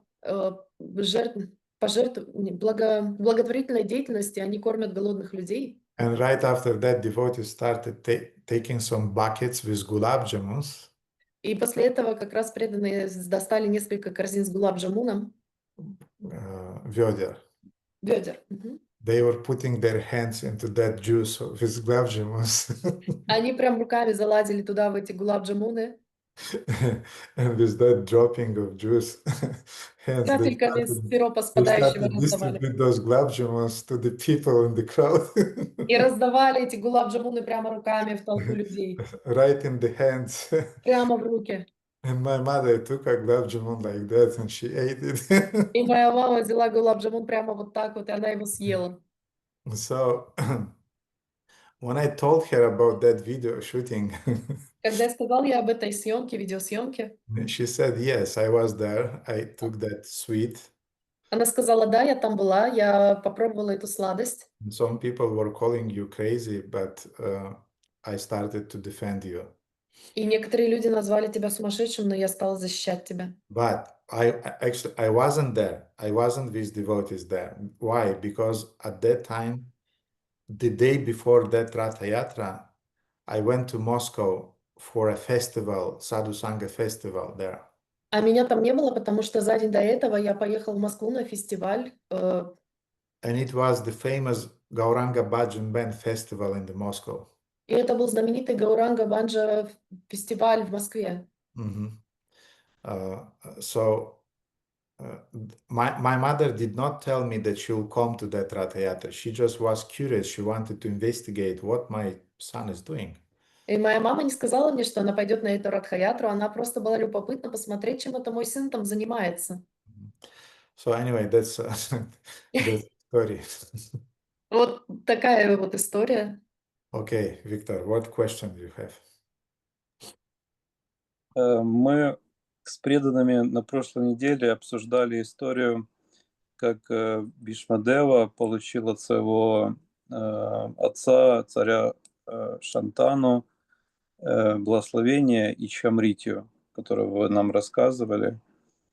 И возник вопрос, вы говорили, что царь Шантану собрал все свое благочестие и дал такое конкретное благословение. И возник вопрос, как он мог соотнести количество своего благочестия и данное им благословение.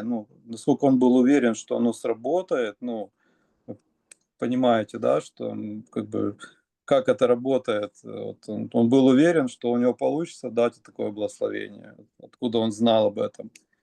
И в наше время вот эта практика благословений и, соответственно, проклёнов, как вот мы часто встречаем в Бхагаватам, насколько она работает, насколько она могущественна. Может быть, вы об этом уже рассказывали, я был невнимателен, так что простите, пожалуйста.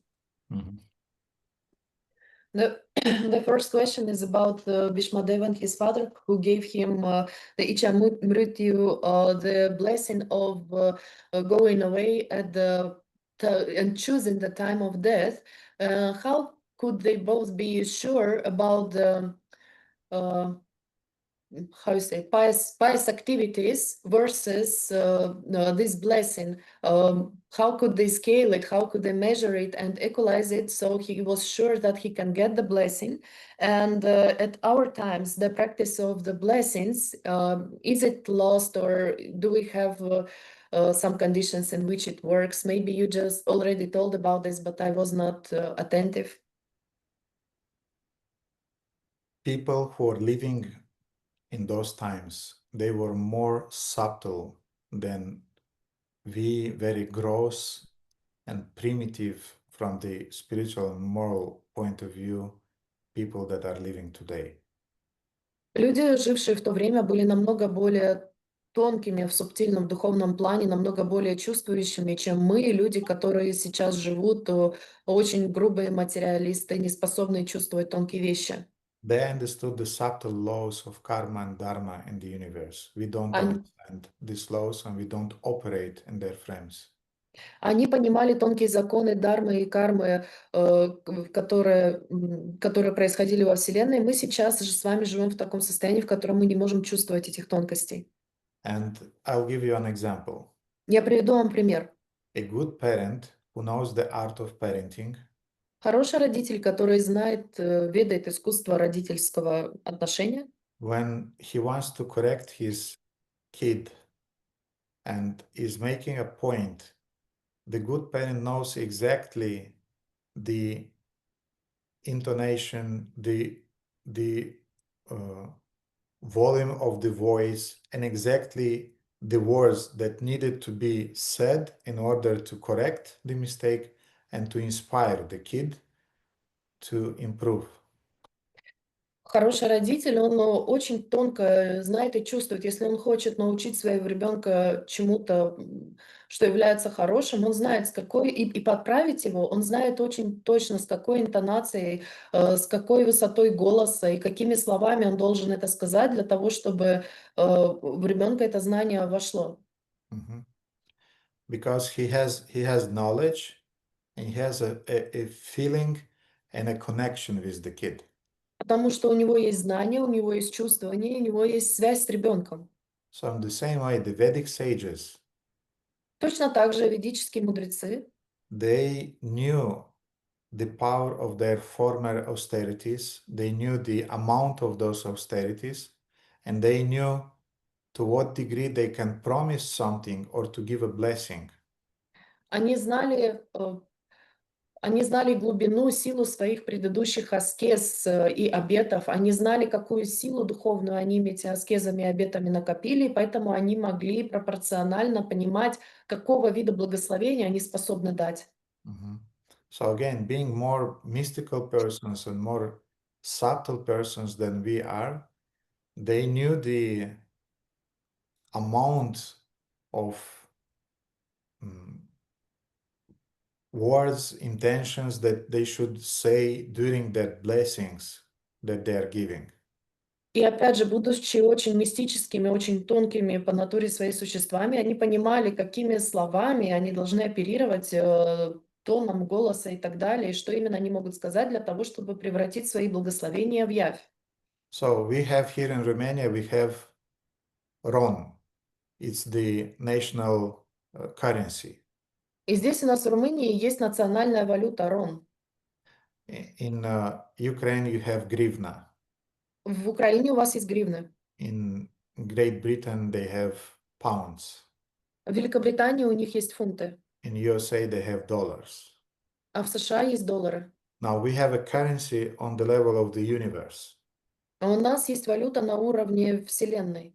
You know how it is called? Вы знаете, как она называется? Who knows? Кто знает?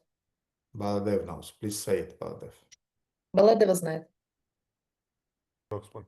Turn on the Tapas. Yes, it's called tapas. Да, она называется тапас. So tapas is the currency. Тапас является валютой. So when you earned 100 euros, you know that you have in your bank account, you have 100 euros. Поэтому, когда вы заработали 100 евро, вы знаете, что у вас в кармане есть 100 евро.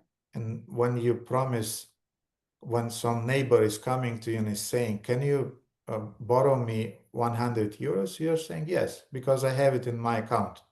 И когда к вам приходит сосед для того, чтобы занять 100 евро, вы можете ему занять, потому что оно находится на вас на счету. So in the same way, Shantanu knew how many merits he has as a result of his austerities and yoga practice. И точно так же Шантан узнал, какие у него есть заслуги и благословения благодаря своей йогической практике. Therefore, when he promised to his son and he gave him that boon, that benediction, he knew that he has those tapas, those currencies in his account, and it will work out. И поэтому, когда он пообещал это благословение, эту милость для своего сына, он понимал, что у него есть на счету достаточное количество этой валюты. So that's how it works. Now, about the today's days. Вот так это работает. А теперь про настоящее время. Here in Romania, we have, Baldev, according to law, we cannot say the word, we should say Roms, correct? Nu înțeleg întrebarea, Grudă. Deci, în acord cu legislația, noi nu putem să folosim cuvântul țigan, noi trebuie să folosim cuvântul rom. Da, că îi discriminăm dacă folosim. Îi discriminăm, țigan. ok. Da. So we have... Итак, по закону мы не можем использовать слово цыган, мы можем использовать ром. Because this is considered to be discriminatory word, like, for example, the word Niger. Потому что это дискриминация, точно так же, как в английском языке существует слово нигер. Gypsy in English. Okay, yes, gypsy in English. But we don't say gypsy, we say Roms here in Romania because this is the state's law. Otherwise, you are discriminating. Но здесь мы в Румынии не говорим слово цыган, мы говорим слово ром, иначе здесь это является дискриминацией по закону. Actually, there are more gypsies in Hungary than in Romania, but somehow because of the Alexander Pushkin, Moldova and Romania is known as the land of gypsies. На самом деле в Венгрии больше цыган, чем в Румынии, но благодаря Пушкину Молдова и Румыния считаются пристанищем для цыган. It's a whole topic. We will not go into that now. Это целая тема, мы туда не будем погружаться. But why I'm saying that? Because here people are very scared and afraid when a gypsy lady is saying, if you don't give me a donation, I'll curse you. Но здесь очень часто люди боятся, если цыганка скажет, дай мне деньги, или я тебя прокляну. So people are kind of like better better to avoid these situations. И люди знают, что лучше избегать таких ситуаций. And I believe that maybe some gypsy women, they have some powers. Я думаю, что у некоторых цыганок есть такие мистические силы. But generally, considering that this is Kali Yuga, I don't believe that all of them have those powers. Но учитывая, что это Кали-юга, я не думаю, что у них у всех есть такие мистические силы. Why? Because in order to give a benediction or to curse somebody, you have to have this currency, universal currency behind, which is called tapas. Почему? Потому что для того, чтобы дать благословение или проклясть кого-то, у вас должна быть эта универсальная валюта, которая является тапас. So to the degree you perform austerities or some spiritual practice, some sadhana, to that degree you accumulate that energy of tapas. Поэтому в той степени, в которой вы проявляете, даете какие-то обеты, аскезы или тапасы, в той степени вы получаете эту валюту. I heard from Shutakirti Prabhu. Я слышала от Шутакирти Прабху. That I don't remember exactly the number of years, but Prabhupada said if for 1 year or some number of years you daily are going to Mangalarati. И я не помню точное количество, но Шрила Прабхупада говорил год, 3 или какое-то определенное количество. Вы ходите каждый день на Мангала-арати. Which means rising early in the morning. Что означает подняться рано утром. 3:30, 4. 3:40, 4 утра. Then Prabhupada said, everything that you will say will materialize. Тогда все, что вы произнесете, будет материализовано. Why? Because you accumulated that power by tapas, by austerity. Почему? Потому что вы накопили эту силу своим тапасом, своей аскезой. And everything you promise, it will happen. И все, что вы произнесете, пообещаете, оно исполнится. So that's how it works. И вот так это работает. Therefore, if a person has some merits, some tapasya energy currency either from this lifetime or from the previous lifetimes, his curse or benediction will work out. Поэтому, если у человека есть определенные заслуги аскезы тапасы с этой жизни или с предыдущей жизни, тогда его проклятия или благословения будут точно работать. If a person is just a sense enjoyer, nothing will happen. Если человек просто Наслаждает свои чувства и не соблюдает никаких принципов, никакой тапаси, ничего не случится в результате его проклятия или благословений. So now, can you imagine how many tapas, how much energy devotees accumulate by distributing books, by following the four regulative principles, by chanting rounds daily, by remaining humble and tolerant in the service of their gurus? А теперь, можете ли вы себе представить, какое количество благочестия накапливают преданные, когда они распространяют книги, когда они делают мангала-арати, когда они воспевают круги, Когда они соблюдают 4 регулирующих принципа и так далее, когда они остаются смиренными учениками, послушниками своих духовных учителей. Therefore, we always are striving to get the benedictions of devotees. и поэтому мы всегда стараемся получить милость преданных. And in India, the tradition is that when you are seeing a Vaishnava, И в Индии есть традиция, когда ты видишь Вайшнава, you are saying Kripa Koro Vaishnava Thakura, вы говорите Крипакора Вайшнава Такура, which means, dear Vaishnava, please bless me, give me your mercy. что означает: дорогой Вайшнава, пожалуйста, благослови меня, дай мне свою милость. Because when a Vaishnava is giving you mercy, is giving his blessings, things are happening. Потому что когда Вайшнава дает тебе свои благословения, происходят вещи по-настоящему. When the spiritual master is giving you blessings, things are happening. Когда духовный учитель дает вам благословение, все происходит. Mhm. So this is my understanding of your question. Ну, вот такое у меня понимание твоего вопроса, Виктор.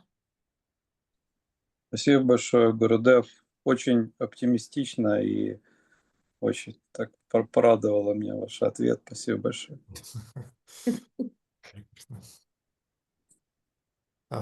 Okay, Radhakanta, please. Харе Кришна, дорогой Гурудев, примите, пожалуйста, мои поклоны, вся слава Шри Прабхупаде, Шри Парам Гурудеву, вам. Спасибо вам большое за потрясающую, жизнеутверждающую лекцию, такую вдохновляющую. Вас можно слушать бесконечно, вот бы только на это можно было попасть в духовный мир. У меня 4 вопроса, но 3 из них очень короткие. Позвольте, если я буду задавать каждый следующий. И первый, как культивировать в себе правильные желания. Вы сегодня в лекции сказали об этом. Непонятно технически, как это делать. Если, например, ты понимаешь, что надо хотеть кичери, а ты хочешь пиццу. Или надо хотеть киртан, а ты хочешь, какую-то музыку. Вот как это культивировать правильные? How to cultivate in yourself appropriate desires, those which are needed, because you said today about it in the lecture, for example, to eat kichari when you want pizza, or to listen kirtan when you want to listen to mundane music, etc. So it means that on the level of your intelligence, you already understand that khichdi is more healthy than pizza. Это означает, что на уровне своего интеллекта ты уже понимаешь, что кичери намного более полезен, чем пицца. So you have some knowledge already, Поэтому у тебя уже есть какое-то знание, but you don't have the strength to apply it но у тебя нет силы для того, чтобы это знание применить. and the strength to really desire it. И сила по-настоящему этого желать, хотеть. And then we should do one thing that usually devotees are doing. И тогда мы должны сделать одну вещь, которую обычно преданные делают. We should pray to Krishna, please give me the strength to realize that desire and to identify myself with that desire and to make this desire my own desire. Тогда они молятся Кришне и говорят ему о том, что помоги, чтобы это стало моим желанием, осознанным желанием, которое будет исходить из моего сердца и станет моим. Спасибо большое. Второй вопрос. Вот вы сегодня, в общем, Манах Шикшу я сейчас слушаю, вот Шидама Прабху очень ее прославлял, и, наконец, начала я слушать, и там вы приводите пример, когда вы поднялись там на гору с другом, и там были лошади, и лошадь идет только вот в одну сторону, и так вы сказали, ну, в общем, да, она идет проторенной дорогой, но как с ней можно, вот аналогия с умом, как с ней можно договориться, вот прям фраза такая, ты, ну, говоришь, иди пощипай травку, с тобой можно договориться, хорошо, тогда вот чуть-чуть поделай, что я тебе скажу, я тебя еще на травку выпущу. Вот применительно к нашему уму конкретно, как выглядит, что мы выпускаем свой ум пощипать травку, где вот эта грань между, ну, чтобы, ну, расхолаживать, ну, вы понимаете, мне трудно сформулировать, но вы понимаете, что я хотела спросить. Спасибо. When you were talking in Mana Shiksha, which was advertised for us by Shridama Prabhu, how you were with a friend on the mountain and you saw horses which were going in the same direction.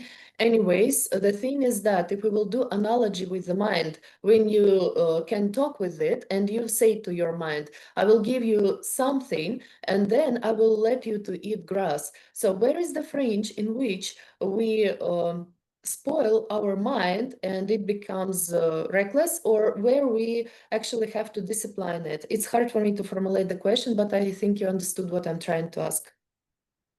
I used to tell devotees, young devotees, a joke. Я раньше рассказывал начинающим преданным шутку.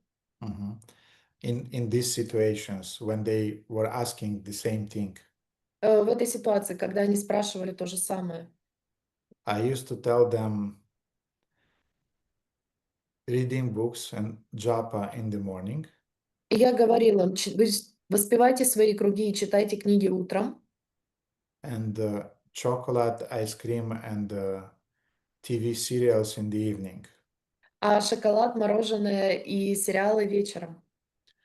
So I don't feel the right to say it now.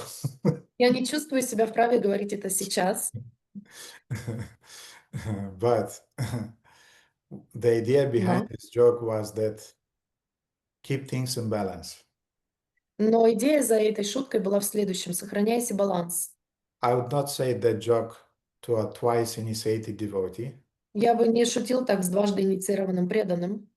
But I would say that joke to a beginner devotee who is just learning to control his mind and is just working on acquiring his or her taste for Krishna consciousness. Но я бы сказала и рассказала об этой шутке с начинающим преданным, который только культивирует свое сознание Кришны и только начинает свой путь. Beginner devotees cannot just keep their mind in a tensioned regime. Начинающие преданные не могут постоянно в стрессовом режиме держать свой ум. They cannot just push their mind, because the mind is like как пружина, как сказать по-английски. Is like Baldev, cum spui tu un arc? Cum spunem în limba engleză? Spring. Spring. The mind is like a spring. You push it, but at some point, boom, it jumps back. Они не могут слимитировать свой ум. Это как сдавливание пружины, которую ты сдавливаешь, и в какой-то момент она отпрыгивает обратно. And the Upanishads also is giving the example that the mind is like a horse. И в Упанишадах также приводится пример, что ум подобен лошади. You cannot just push the reins. Ты не можешь просто натянуть поводья. Sometimes you have to lose them.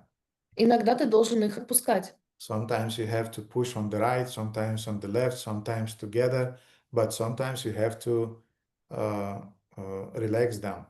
Иногда ты должен будешь их тянуть вместе на себя, иногда влево-вправо, иногда нужно будет его ослаблять. So in the same way, this transaction between the materialistic way of life and devotional way of life, if you do it in a very abrupt, sudden way, devotees are not resisting it, and they become burnout as a result. И точно так же этот переход, транзакция из материальной в духовную жизнь, если сделать это очень быстро, резко и неожиданно для преданного, они просто выгорят, они сгорают очень быстро. Therefore, to give some grass to your mind, to your horse, Means yes, to give some relaxation to him, sattvic relaxation, but yet relaxation to him. Поэтому давать своей лошади, своему уму немного травы означает давать ему также расслабление, но саттвическим образом. Mhm. Therefore, do your sadhana in the morning, Поэтому делай свою садхану утром, and during the day you can do some things that technically are not quite, how to say, sattvic. а в течение дня ты можешь делать вещи, которые, технически говоря, не являются очень саттвическими. But if you will not do them, then your mind will just revolt. Но если ты не будешь их делать, тогда твой ум просто взбунтуется. Therefore, you can have an ice cream, you can have, I don't know, you can have a walk, you can have some music. Again, I'm saying for the beginner devotees, not for the twice initiated devotees or devotees who are 20 years in their Krishna consciousness. Но опять же, я сейчас говорю о начинающих преданных, а не о дважды инициированных преданных или которые уже очень долгое время в сознании Кришны. Just some times ago, when it was 1 year back or 2 years back, the last Matrix appeared with Keanu Reeves. Как было сколько-то времени назад, 2 или 3 года назад, последняя «Матрица» вышла с Киану Ривзом. And I'll not say the names, but our boys, they came to me and said, Gurudev, can we go and watch the Matrix in the movies? И я не буду называть имена, но наши мальчики подошли ко мне и сказали, можем ли мы пойти посмотреть «Матрицу» в кино? And I knew that they grew up on Matrix. I mean, it was the movie of their time, like the Lord of the Rings also. It was your movie, you grew up on it. И я понимаю, что это кино, с которым вы выросли, точно так же, как «Властелин колец», вы с ним вместе росли. And I said, yes, go. Don't tell anybody, just go, do it, and then quickly come back. Да, можете идти, но никому не рассказывайте, быстро пошли, быстро пришли. And they came back, and I felt that they weren't so impressed by the last Matrix. They weren't so impressed. Когда они пришли, я почувствовала, что они не так уж сильно впечатлились последней частью «Матрицы». But they fulfilled that desire, and now they don't have it, so life must go on. Но они удовлетворили это желание, и теперь этого желания у них нет, и жизнь продолжается. So, my Guru Maharaj, your Param Gurudev, sometimes is organizing pizza Sprite parties. И мой Гурудев, ваш Парам Гурудев, иногда организует пицца-спрайт-парти, вечеринки. It's one of the examples of what means to give a little grass to your mind. Это один из примеров того, как мы даем траву нашему уму. So, therefore, don't be fanatical, and you have to. Self-realization starts with understanding your mentality, understanding your conditioning, and dealing with it in a balanced way. Поэтому не нужно становиться фанатичными, не нужно впадать в крайности. Вы должны все это организовывать очень сбалансированным образом. Потому что самоосознание начинается с осознания своей природы, как работает твой ум, с осознания своей обусловленности. Therefore, I would say we should develop organically, and we should organically learn to control our minds and our egos and our desires and so on. Поэтому мы должны органически расти и организовывать, дисциплинировать наш ум, наше сознание, наши чувства и так далее. But we start with the positive. Но мы начинаем с позитивного. Param drishtva nivartante. We start with cultivating the higher taste, and to the degree we cultivate the higher taste, to that degree we will get rid of the lower taste. В той степени, в которой мы прививаем к себе высший вкус к чему-то возвышенному, в той степени будет уменьшаться наш вкус к чему-то низкому. I listened to rock music before Krishna consciousness. Я слушала рок-музыку до сознания Кришны. And sometimes on YouTube, when I'm searching some lecture or some podcast of some devotees, I can see some videos with the bands that I was fan of when I was young, before Krishna consciousness. И иногда на Ютубе, когда я ищу какие-то лекции преданных, я вижу также рекламу или видео тех рок-групп, которые я раньше слушал, когда я был моложе. And this year Metallica will be in Bucharest. И в этом году Металлика будет в Бухаресте. And I was clicking on those videos, being curious, what are they looking now? И я нажимал на эти видео, потому что мне было любопытно, как они выглядят сейчас. I want to say I'm totally disappointed Я вам хочу сказать, что я полностью разочарован. because I don't feel that they have the same energy, the same drive, the same mode of passion.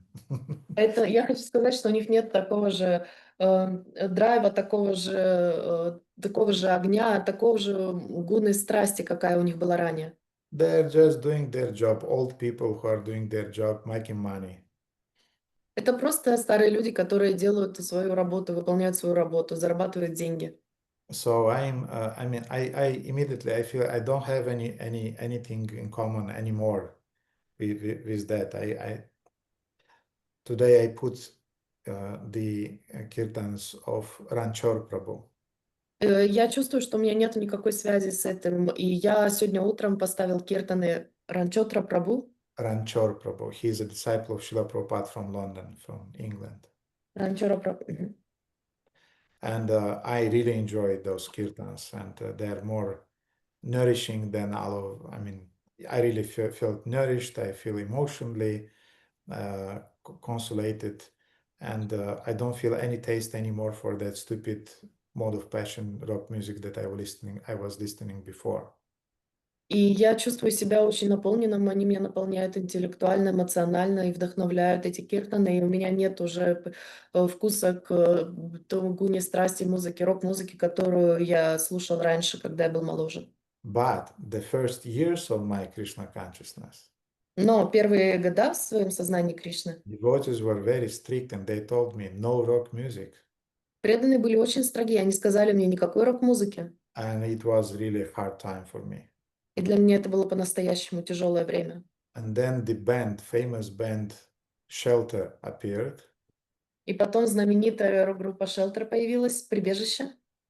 And the devotees gave me a few cassettes with that band. И преданные дали мне несколько кассет с этой группой. And I swear you, I was sleeping with that band, with that music in my ears. И я вам клянусь, я засыпал с этой музыкой в своих ушах, с наушниками. And it compensated my attachment. Это компенсировало мою привязанность. Because they were singing about Sharanagati, about mantra, about devotion to Srila Prabhupada.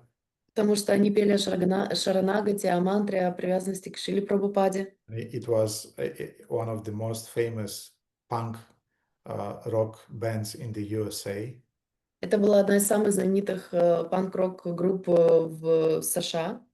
And the band leader of that group, И лидер этой группы, now he is one of the most successful preachers in our movement. он один из самых успешных проповедников в нашем движении. His name is Raghunath. Его имя Рагунат. And they have on YouTube, they have a podcast show which is called The Wisdom of the Sages. И у них есть подкаст на Ютубе, который называется «Мудрость святых».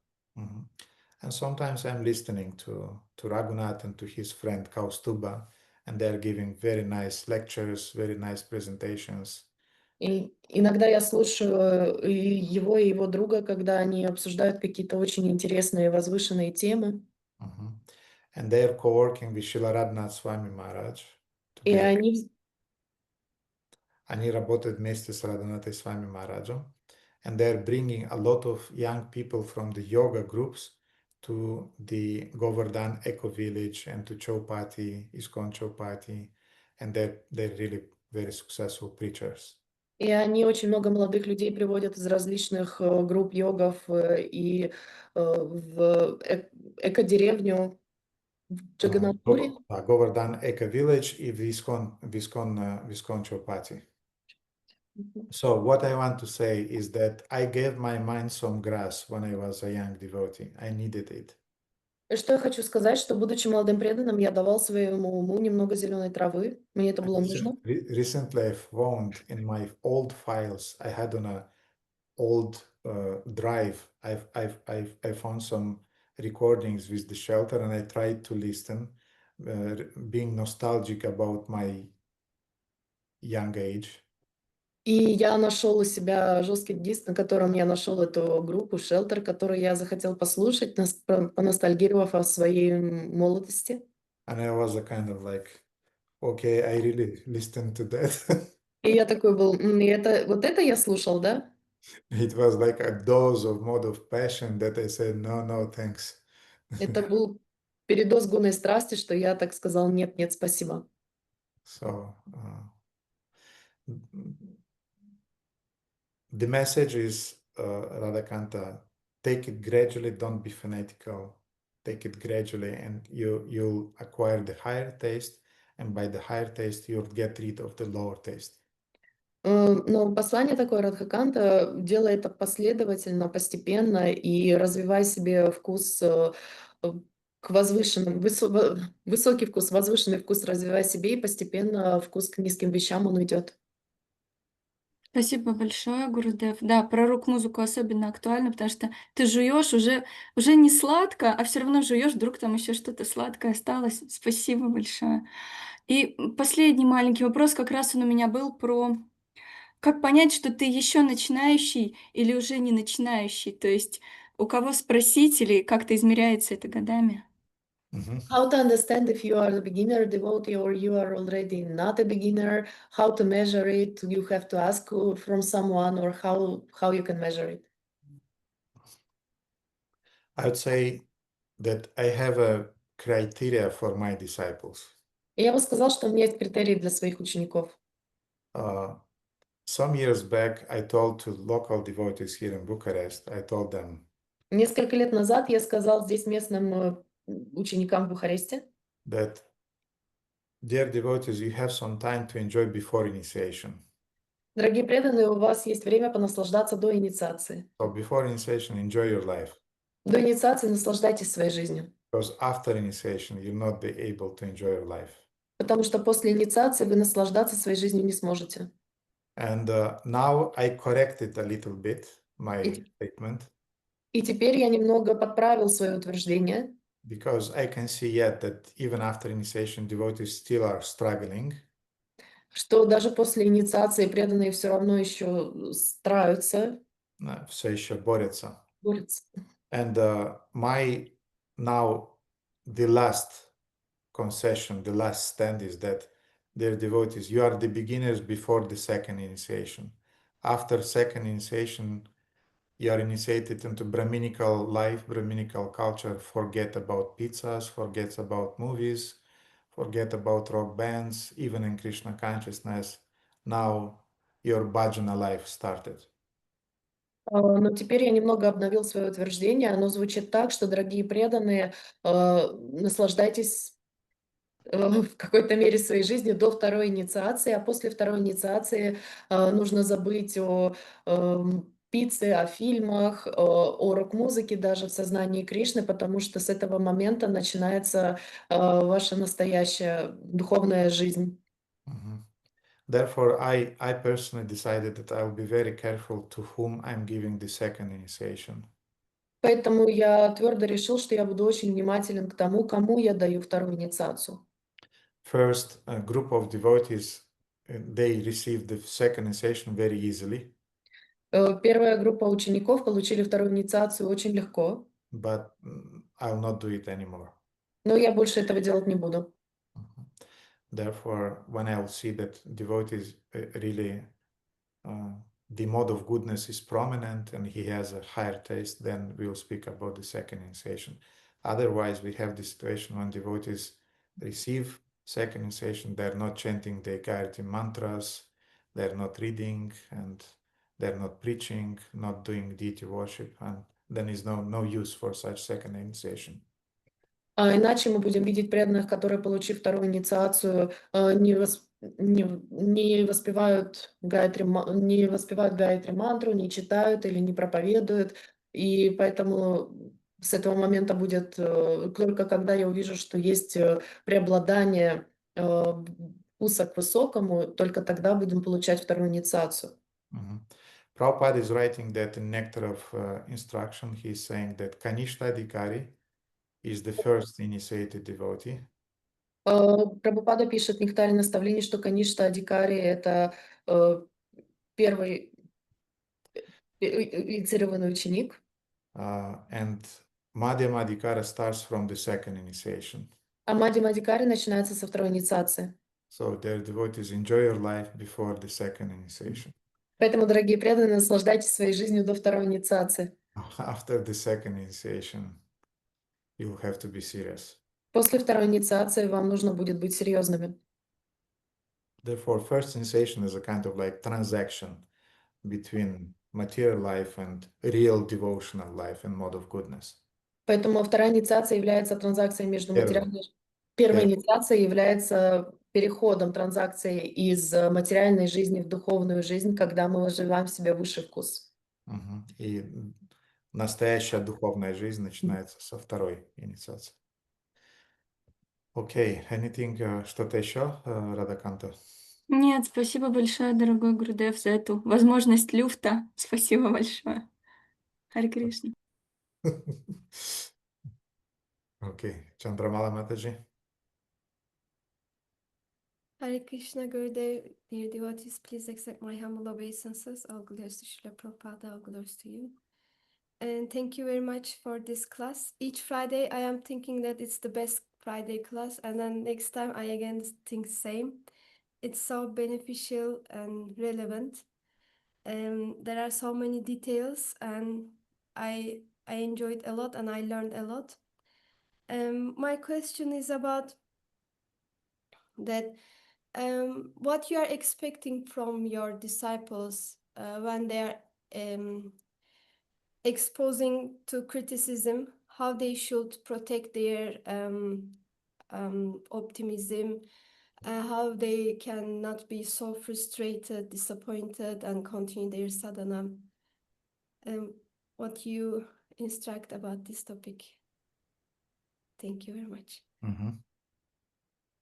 Вопрос, что вы ожидаете от своих учеников, которые сталкиваются с критикой, как они могут поддерживать свой оптимизм и продолжать практиковать свою садхану и продолжать свою духовную практику? I'm looking for a verse that I discovered recently. Я ищу стих, который я недавно нашел. And yes. I'll send you this verse, Chandramala. You just remind me on. I'll send it to WhatsApp, okay? But I'll read it now. Я вам пошлю этот стих, напомните мне по WhatsApp, но сейчас я его прочту вслух. So this is the verse from Padyavali of Rupa Goswami, in which he is describing what should a devotee do when he is blasphemed, when he is criticized, when people gossip about him. Это стих из Рупа Госвами из Падьявали, в котором он говорит, как должен преданный себя вести, когда его проклинают, критикуют, сплетничают о нем. But before that verse, I'll tell you about another verse. Но до этого стиха я вам расскажу о другом стихе. Which I'll tell you exactly. Tiraskrita vipralabdha saptakshipta hatamapi nasya tat pratikurvanti tad bhakta bhavato pihi. Just a second, I'll find it. Одну секунду, я его найду. Tiraskritam vipralabdha.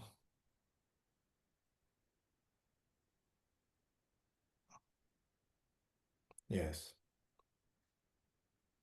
It's Śrīmad Bhagavatam 1:1848. Это Шримад Бхагаватам 1:1848.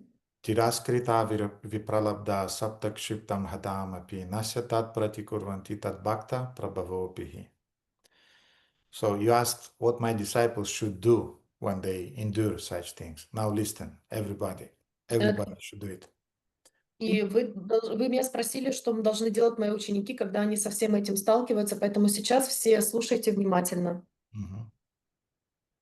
The devotees of the Lord are so forbearing that even though they are defamed, cheated, cursed, disturbed, neglected, or even killed, they're never inclined to avenge themselves.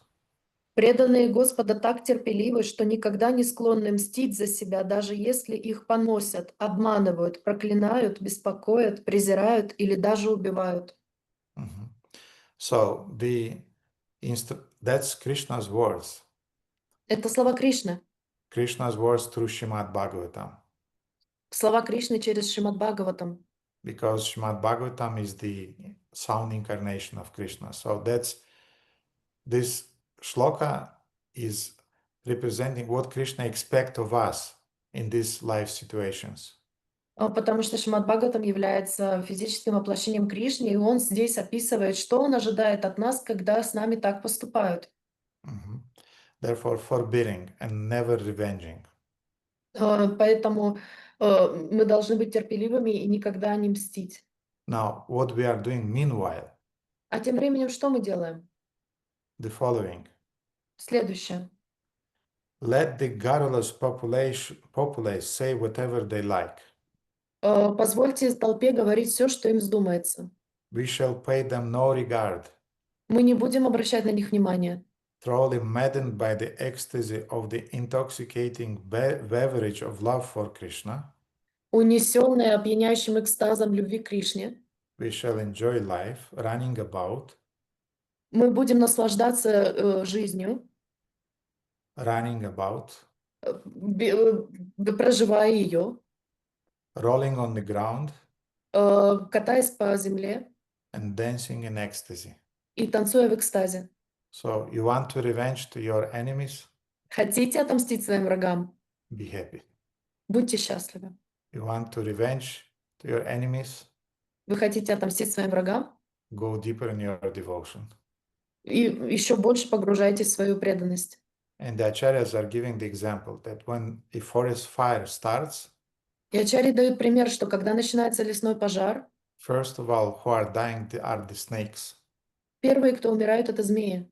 Therefore, when somebody is envying you, Поэтому тот, кто вам завидует, when somebody is inimical towards you, когда кто-то к вам относится враждебно, when you start a real fire of devotion in your heart, когда вы начинаете настоящий пожар преданности в своем сердце, and you are dedicated to your sadhana, to your reading, to your chanting, not revenging, you are redirecting your energy in a positive way.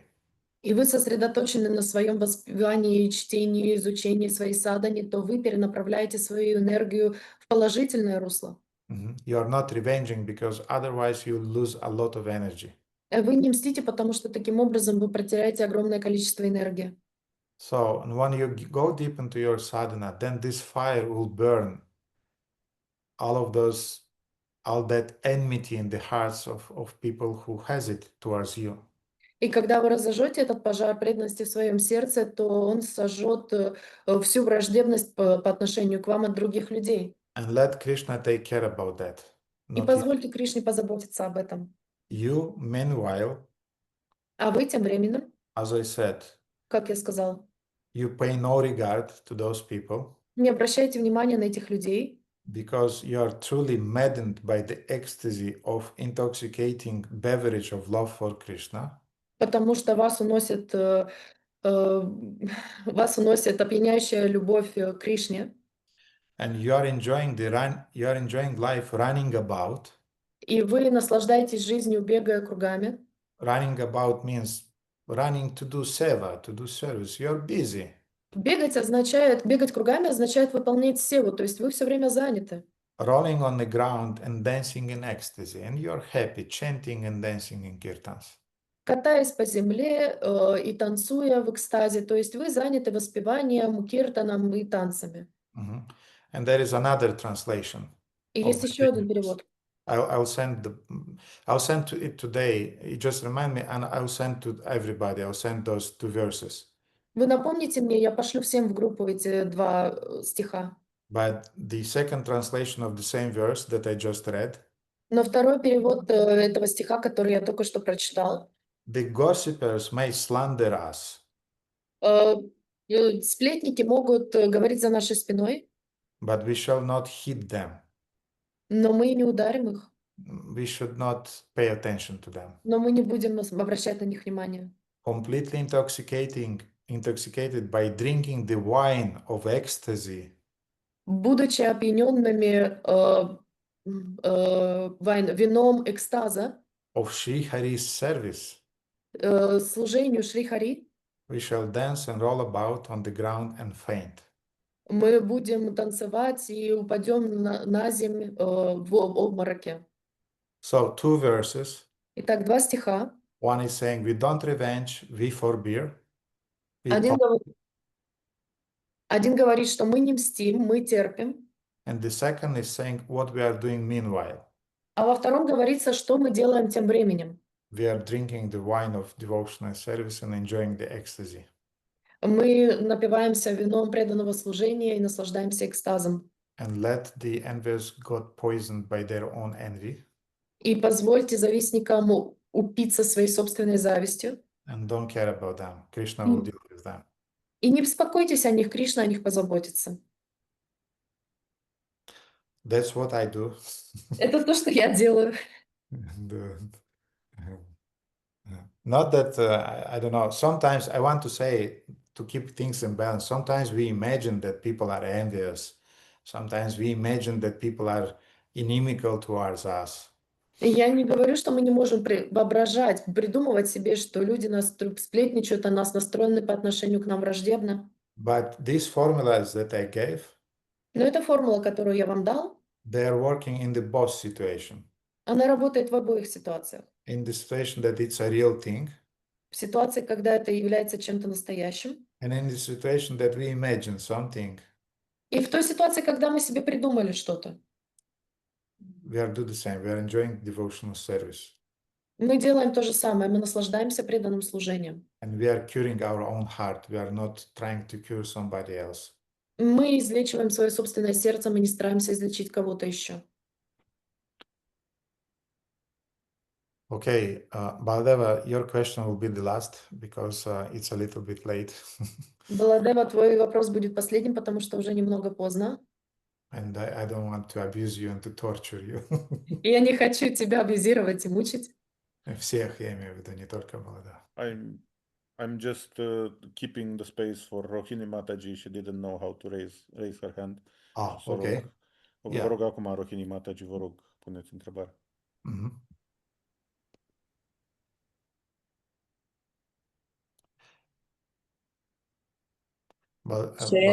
Hare Krishna Gurudev, acceptați plecăciunile mele respectuoase, toată gloria lui Srila Prabhupada. Aș avea o rugăminte, dacă se poate, când ne trimiteți mesaj, dacă se poate să apară și în limba română, că aș vrea să înțeleg. Bine. Если возможно, сообщения, появляющиеся в группе на румынском языке. If it's possible, the messages that we are receiving in the group, so they will be translated also in Romanian language. Dacă se poate, că știu că sunteți foarte ocupați, dar dacă se poate. Mulțumesc frumos. I'll ask Baladev to find a devotee volunteer who translate those English texts, will translate them into Romanian, and then we'll send it afterwards. Я попрошу Баладева найти преданного, который будет переводить это на румынский язык, и мы потом будем постить эти сообщения. And I'm grateful to Audari and to other devotees who are translating those texts from English to Russian. Who is doing it usually? Я благодарен Аудари Нитай и другим преданным, которые переводят эти тексты. Кто занимается переводом этих сообщений обычно? I knew that Vrajarani was doing Audari Nitai. Okay. Yes, thanks to Audari Nitai for doing that, and we should do the same for Romanian devotees.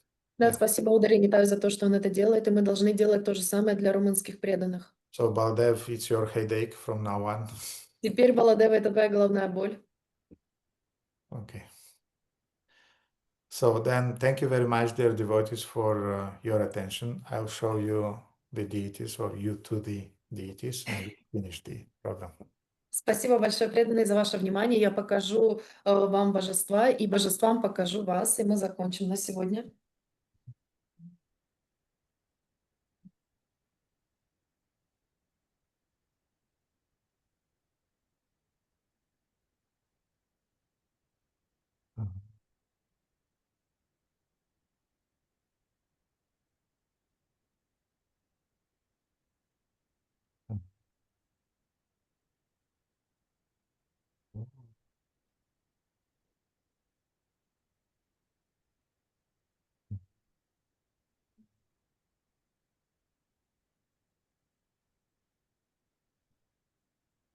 Oh.